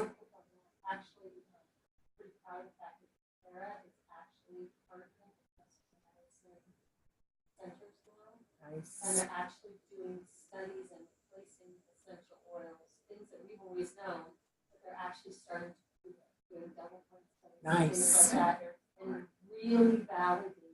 Here comes the DEA. Well, I know. That's you know, but I mean, they Yeah. are, it is so recognized now, they are actually starting to test. So what Erin was saying is that now they're conducting more double-blind studies and showing and proving that essential oils do truly work. So let's look at some other essential oils that help for pain. Clary sage. Clary sage is excellent, especially for like menstrual cramping, things like that. It's great for the female reproductive system, but it's good for pain, just as a pain reliever. Lavender is excellent pain reliever.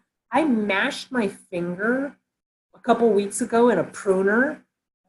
Oh, it hurt me so bad. I squealed like a little girl. And immediately I started putting lavender oil on it. Sure enough, about 5 days later, I was cooking in the oven and I reached over to take something else off the stove top. The burners weren't burning, but it was hot because it was sitting on the oven. And I touched it and I was, immediately I had pain. I ran it under the water. I said, Blake, get me lavender oil from upstairs. And he was like, okay. I applied it. The pain immediately reduced. Immediately. Sunburn.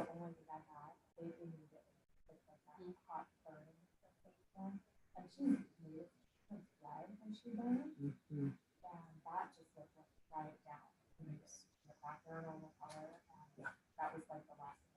Sunburn helping. So we know for sure lavender helps for pain. Some other ones are sweet marjoram, rosemary, wintergreen. That could be pretty spicy. You need to kind of double check the skin isn't sensitive to it. And if it does get sensitive, what do you remove it with? Oil. Peppermint, same thing. It could be very spicy. But what do you think icy hot is made of? Or how about tiger balm? It's made with these different types of substances. It is. Yeah. So this is another important subject when we're talking about really strong essential oils like peppermint, wintergreen, eucalyptus, or oregano, black pepper, ginger. So this is an important thing to understand if you're going to recommend essential oils. Putting them in a carrier oil or carrier lotion.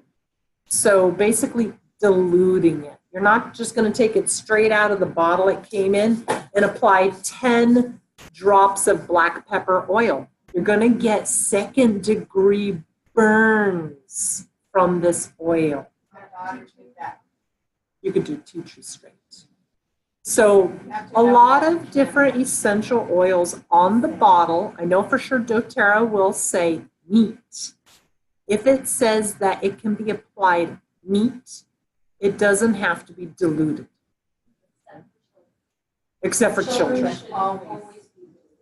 And I would also wager to say elderly, super elderly, or people who are on long-term steroids. Skin is more sensitive. Yeah. They have less subcutaneous dermal cushioning, so be wise when using them.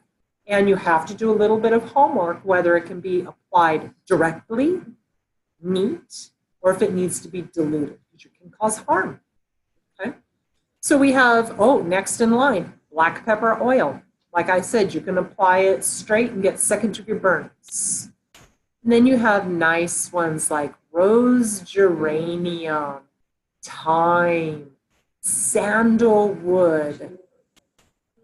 Now let's also take into consideration each of our pain categories, Vata, Kapha, and Pitta, all had psychological factors, right? Chronic pain, psychological factors, anxiety, stress, fear, depression. Essential oils is the quickest way to bypass the blood-brain barrier straight to the limbic system and change the thinking. So when you're providing recommendations or suggestions for pain relief, essential oils also help change the mindset. Somebody who's in pain like this all day, pain. And then all of a sudden they start applying these essential oils in the way you recommend, and they're like this. Oh, less tense. My mind is more at ease. I'm uplifted. I don't feel as depressed. That's going to help in reducing their pain, reducing the mental complications associated with pain. But these also apply directly to the skin, reduce pain. One other caution, because I actually really did, I was doing spinal oil treatment, finished off with some Vata girl with peppermint. She freaking hated it. Oh, It was yeah. so, I mean, some of these oils can be chilly. Yeah. So keep in mind that not everything works for everyone. I didn't even think about it. Didn't even until it was done. And then she's like, I hate this. Oh, it's Yeah. So that's a good point Erin made. Be careful with certain oils. They can be very heating and stimulating or very cooling. So peppermint, when you apply it, is going to be very cooling. Great for pitta pain, yeah. But not if the person doesn't like feeling cold. If I'm really overheated, I'll take a couple drops of peppermint and put it across my shoulders and I cool off immediately. But somebody who's already cold is not going to appreciate having peppermint making them colder. Whereas if you use something like black pepper oil on a hot and sweaty, pitta inflamed person, they're not going to be happy about it. So you have to really do some digging and research in your oils. Okay? So we also have juniper, yarrow, helichrysum, vetiver, frankincense, ginger, lemongrass, bergamot. There's a lot more. Okay. Which one? Copaiba. Very, very good pain reliever. Now it's hard to get because they're sourcing it properly. You have to tap it out. So even the care won't do it right. So I have three. So copaiba can be a very effective pain reliever. A little harder to find. Okay. So before you look into the use of essential oils, do some homework. Don't just go in blindly and stock up on 10 bottles of essential oil and smear them all over you or your friend or your mom or your, brother and sister. Do some homework. There's a lot of classes available on essential oil use. I read an article, was it by doTERRA? They used the doTERRA balance for people. And they were saying, and I was like, no, I'm not a woodsy type of person, but it just kept me grounded and rooted, and that's really working for chakras. I needed that. And as I started kind of like researching this village, and finding this type that was done outside company or with domestic violence or like childhood trauma, that the balance was really rooting them down to clear their head. So the statement was that a lot of these oils can be used to help the mental and emotional aspects too. And we can directly apply that to pain control, pain management, and working with the mental and emotional issues that come along with having chronic pain or that contribute to pain lasting longer. Okay, so before we go on a lunch break, I do want to go into just a couple of easy easy, accessible, really can't go wrong. Alternative, non-prescription analgesics. First one, arnica. I absolutely love arnica. Arnica is from a flower. It is a European flower with fantastic anti-inflammatory properties. It can be purchased commonly and easily at Target, Walmart, Rite Aid, Sprouts, Clark's. Usually you find it in the first aid or alternative medicine section, but usually it's in the first aid section. It can be used as a gel, a cream. I've seen it in oil form. They also make it in little tiny sublingual tablets, as well as you can just buy the flower and make tea out of it. Okay, so it's very widely accessible. I have seen arnica flowers to make tea in the different grocers, like Asian grocery stores, all sorts of different grocery store locations. So it's kind of one of those things that most people see on the counter and they're like, I wonder what that is. Phenomenal for pain relief, topical and internally ingested.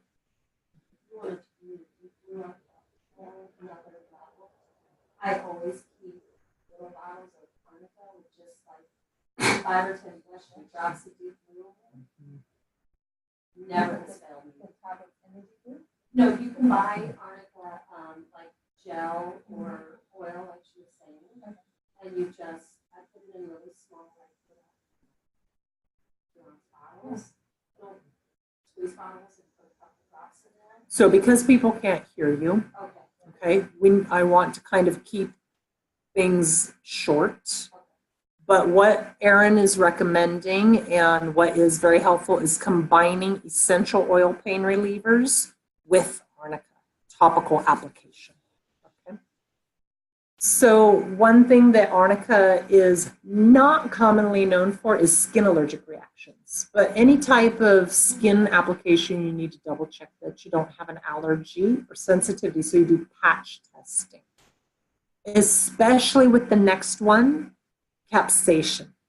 All right, this is actually made from Red Hot Chili Peppers, not the band, but hot chili peppers are processed down.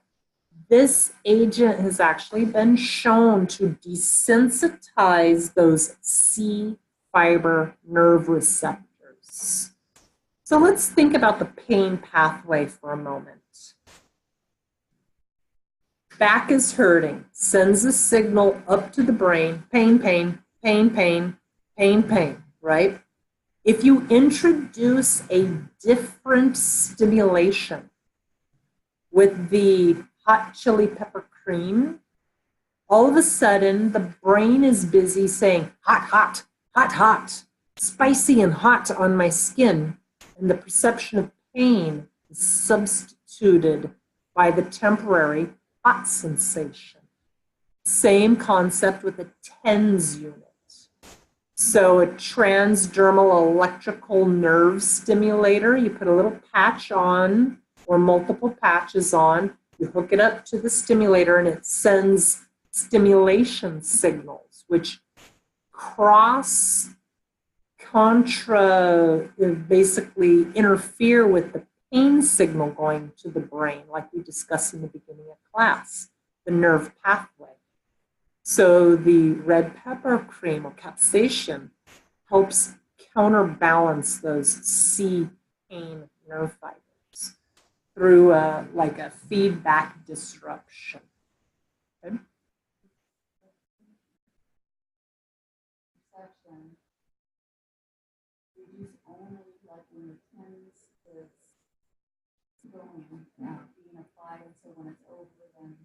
Well, that's a good question. Does it only work while it's being applied?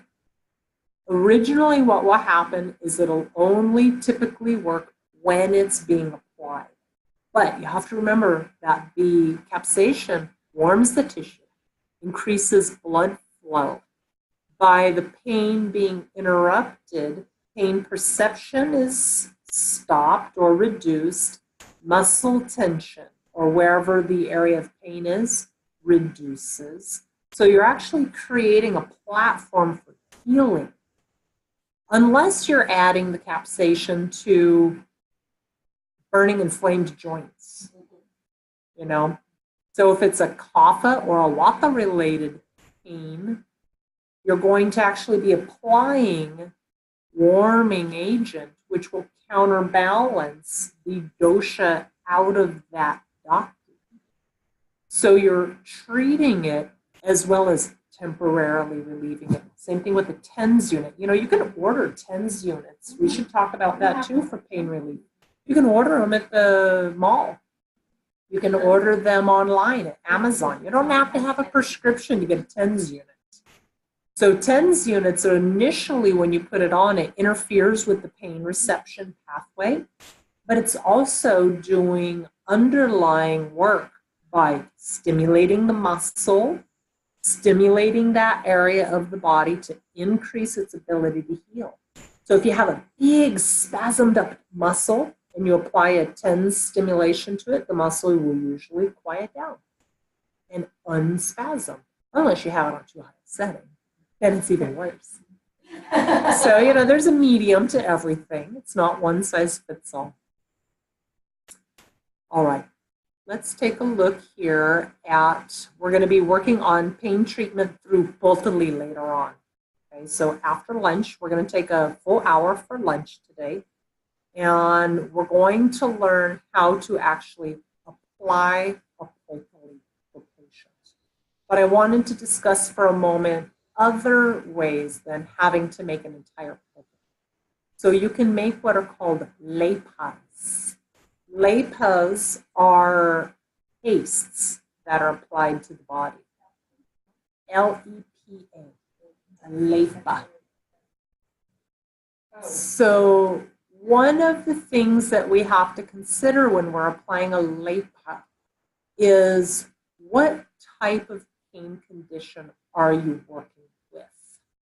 So are you working with a vata pain condition? So what types of substances or quality of substances do we want if it's vata? Warming. What else? Oily. What else? Nourishing. So a lot of times if we're going to treat a vata type pain, we need to look at the choices from that standpoint. A very common addition to lepa is flaxseed. Well, you know, if you put flaxseed in water, it gets all kind of gooey, yeah, because it has snehana. It has that lubricating factor. It's rich in omegas. It's actually rich in fats. So do you just put some seeds on? You're going to have to grind them really finely and activate them as well. So what type of substance would we decide to warm it up in? Castor oil. I think she's taking this class. So any type of oil, castor oil, coconut oil, some fancy foo-foo oil. There's some really good Ayurvedic oils that are phenomenal for pain. One of them is called Sahacharadi Thailam. How do you spell that? Sahacharadi. S-A-H-A-C-H-A-R-A-D-I. Thailam just means oil. Thailam is T-H-A-I-L-U-M.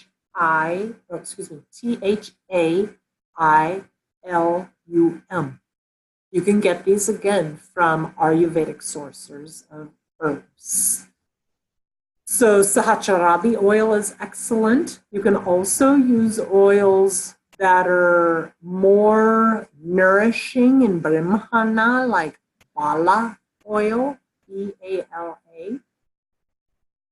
Ashwagandha oil. Yeah.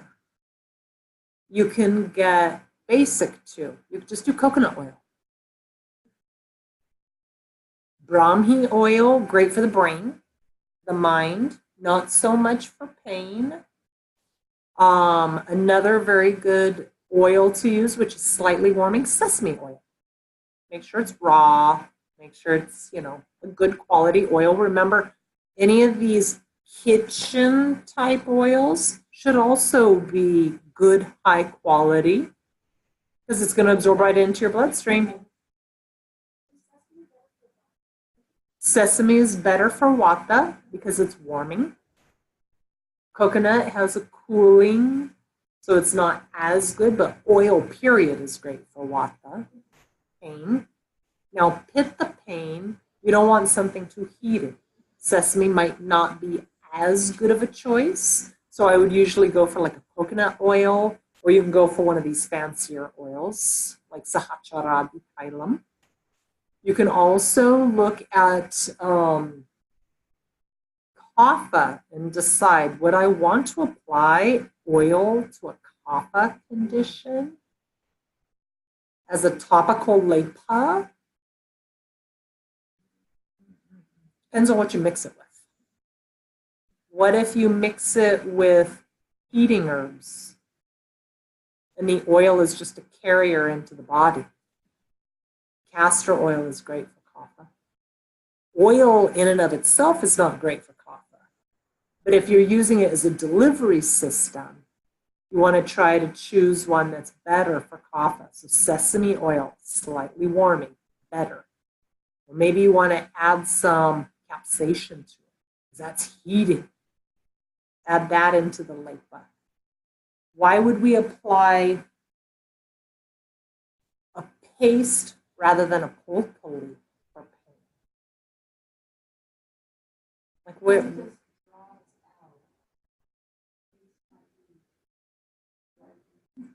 Either, could be either. So the comment was, is one more drawing, is one more delivering? Depends on how it's done. But it's mostly for convenience. Yeah. A potpourri is nice. You can grab it and run with it, but you have to have a heating hot pad. You'll see the process. It's a big process. I used to offer these treatments regularly, and I don't anymore, to the chagrin of some people. But because it's a big process to make these, store them, and cost effectiveness is it's almost not worth it unless you've got a bunch of minions underneath you doing the work type of thing. Whereas a lepa is wham bam, you're just making paste. You just throw it in the pan, you warm it up, you mix it up, you cool it off, you slap it on wherever the pain is. Maybe you saran wrap it on. Okay. So a lot of people with low back pain, a great lepa, they can take castor oil on a paper towel. Super easy. They just pour it on there, and then you can have them apply different herbs if you'd like to in between the paper towels. They cook it on the stove, put it in there, apply it to the back, and then just saran wrap it on. It's easy to do at home. Whereas a potpourri is a little bit more involved, but it can be much more effective. Much more effective. It's better if you have two people. I'm pretty good at doing a one-man show. Oh, that's true. Yeah. So a potpourri is trickier because how are you going to apply it, to your back, things like that? It's more difficult. You need somebody to do it for you, type of thing. Whereas a lepa, a paste, you can make it on your own and apply it. So what are some other ingredients that we might choose to put in a lepa that we've learned today? Could we put ashwagandha in a lepa for a vata problem? For sure. So if you do a lepa, does it still affect, like if you take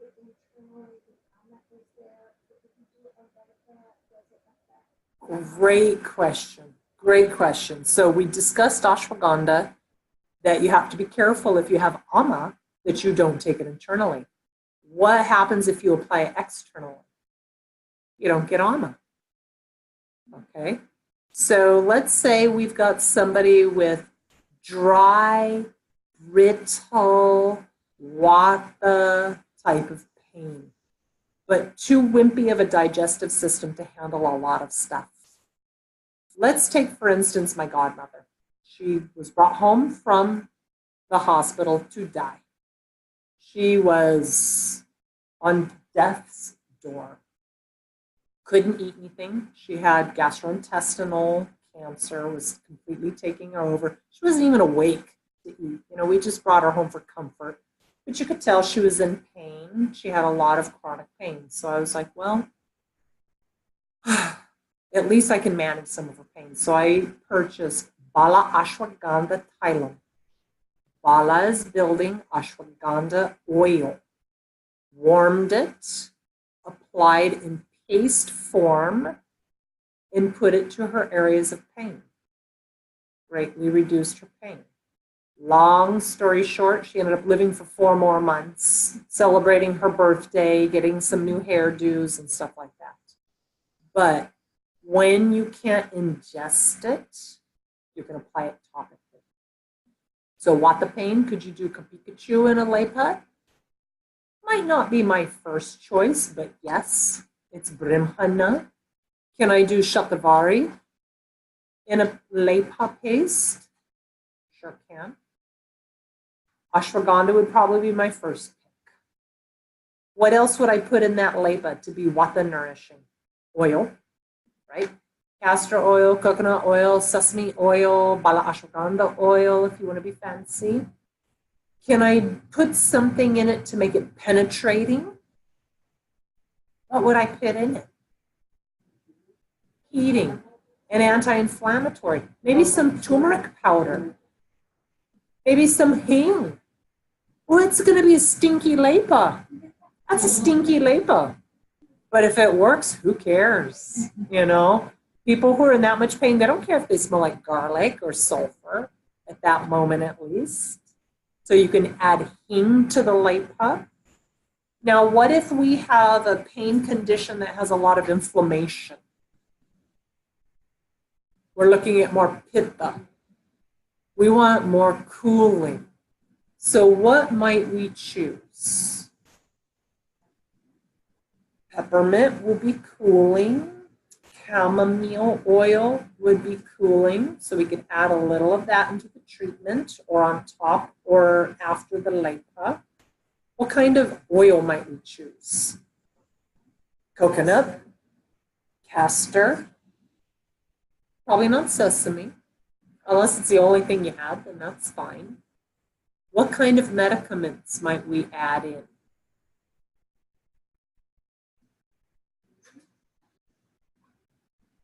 Ajwain.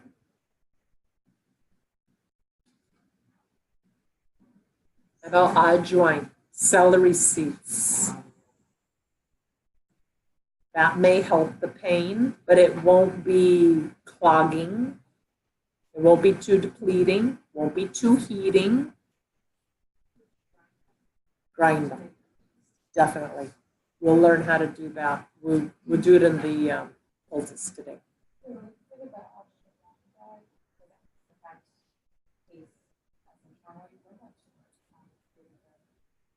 Totally different effect. The question is there a different effect internally versus externally? Totally different effect. You don't. If you do the turmeric externally, the worst thing you have to worry about is turning the skin yellow. You don't have to worry about a bleeding ulcer, right? Because it's not in their bloodstream. They're coming out October 1st with turmeric essential oil. Oh, guarantee that's on my order. Now, why would we apply salt to a lepa or to a poultice? Salt.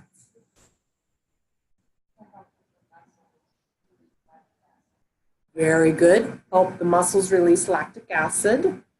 What about when we have cough of swelling? Change the osmolality of what's going on. Like, why do we take salt soaks? Why do we do Epsom salts? We're changing the osmolality of the tissue, drawing fluid or adding fluid. So there's a lot of different choices. Today we're going to work on a potently incorporating rosemary, phenomenal analgesic, cut straight off the bush outside. Okay. We're also going to use castor leaves. Castor is called Iranda, E-R-A-N-D-A. It's the big plant outside the front door that greets you every day. We call him High Five. High Five. Big, beautiful leaves. We'll see what the leaves look like before we process them. And castor is a wonderful pain reliever. You know, they say in Ayurveda that the herbs and plants that are healing grow in the community based off what the community needs. But if the community becomes consciously stricken, they'll stop growing once it becomes bad enough. So pay attention to what is growing in your community. Castor is actually very prevalent in this area, very prevalent. But a lot of construction is tearing it out. You'll find it on the side of the freeway, in the alleys, places like that. People don't respect it anymore. They don't even know what it is. Did you know that one castor seed in a chihuahua belly can cause death?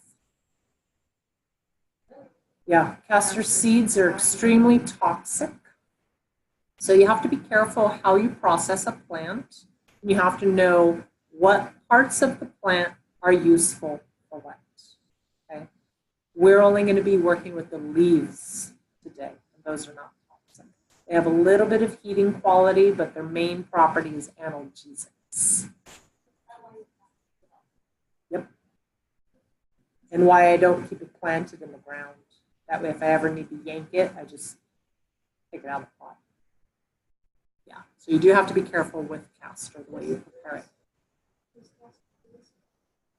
it. When it's cold, it didn't really care about the cold weather. Super hardy. Oh, and if you plant castor, be prepared. It goes out of control. Yeah, it goes really out of control fast.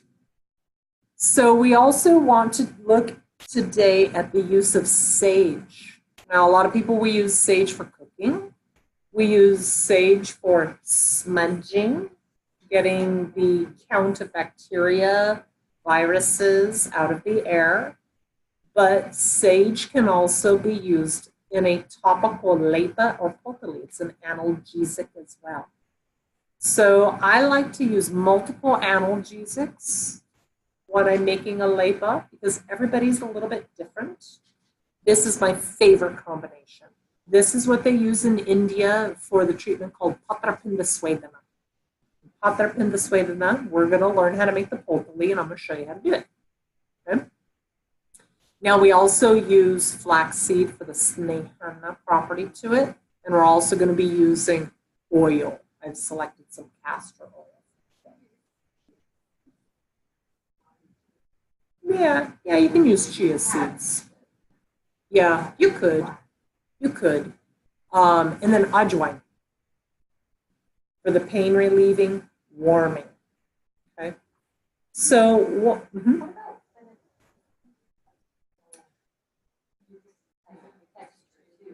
I have not used fenugreek in an external treatment, potali or lepa, but internally, fenugreek is a phenomenal pachana herb for getting rid of ama. So anybody who has a lot of ama in their body, I use a lot of fenugreek. Definitely. It can be very cleansing, particularly to the breast milk. Very much so. So any questions on what we've covered so far?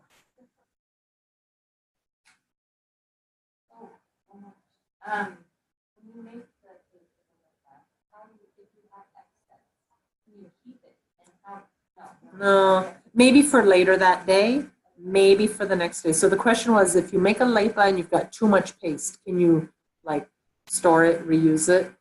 You lose the medicinal qualities. It's like fresh juicing.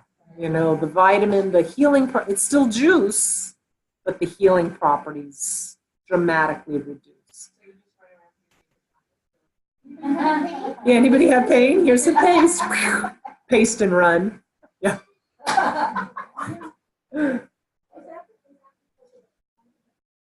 Yeah. Yeah. You start losing the medicinal properties after a while, especially if you've just harvested it and you just ground it and just cooked it. I mean, of course, if you used it another day or two later, you're going to get some beneficial qualities still, but I like to do fresh. I don't know the answer. I'm just kind of asking the question. So for things like turmeric, where you do know cotton oil, you also have plants. Powder. Or the powder. Yeah. You know, are they interchangeable or are they not? Your question is the turmeric root and powder interchangeable for external treatment? External treatment. I'm talking about, like, let's say you're making. Go with the powder. Go with powder. Go with the powder. Yeah. And did you have another question, Leslie?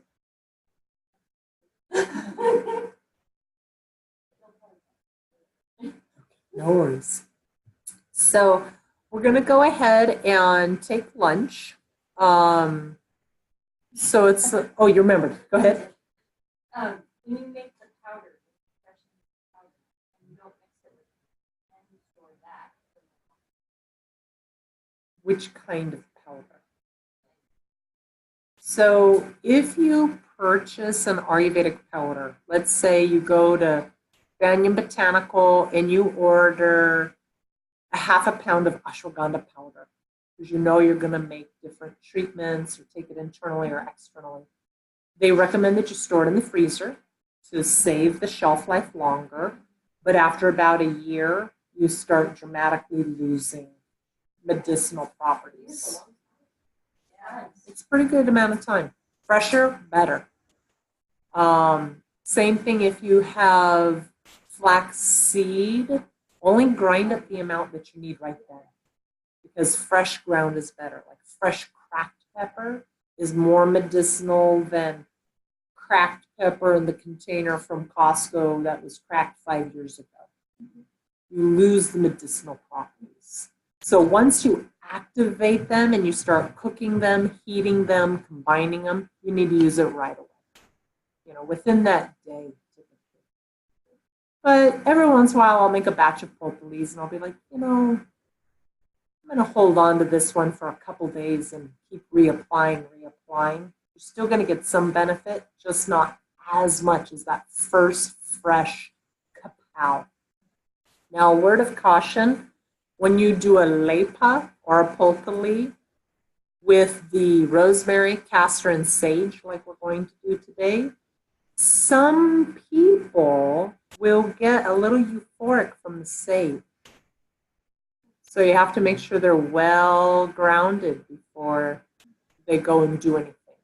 Sometimes sage put in a potpourri or a lepa will cause kind of a woo, wow kind of feeling. It's not a high, but it does have a little bit of a relaxing, hoopy loopy feeling to it. So be aware of that. If you make this after application. After application. Yeah. Because remember, all of these go into the bloodstream.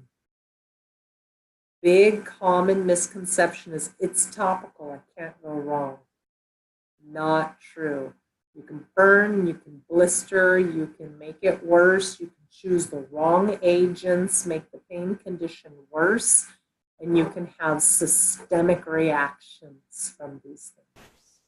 And so you want to be cautious and carefully choosing. All right, so we're going to take an hour-long lunch. It is 11:50. We'll meet back at 12:50 on the nose, but we're going to be in the other room so we can make lepas and potolis. A question, yes.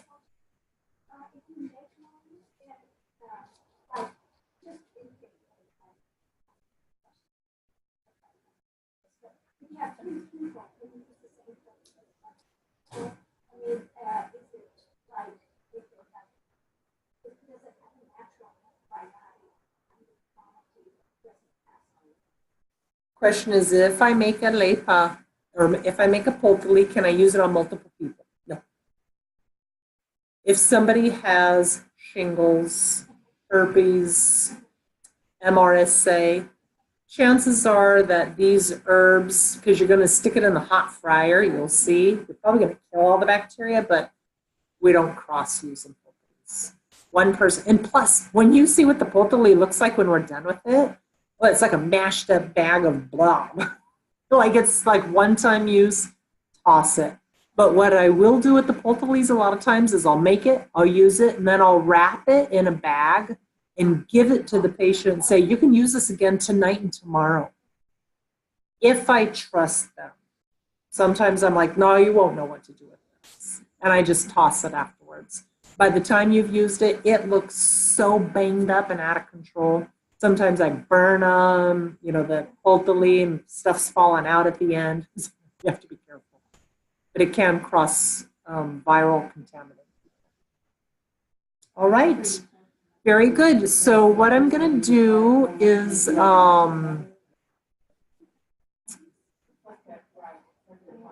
you want to stop recording?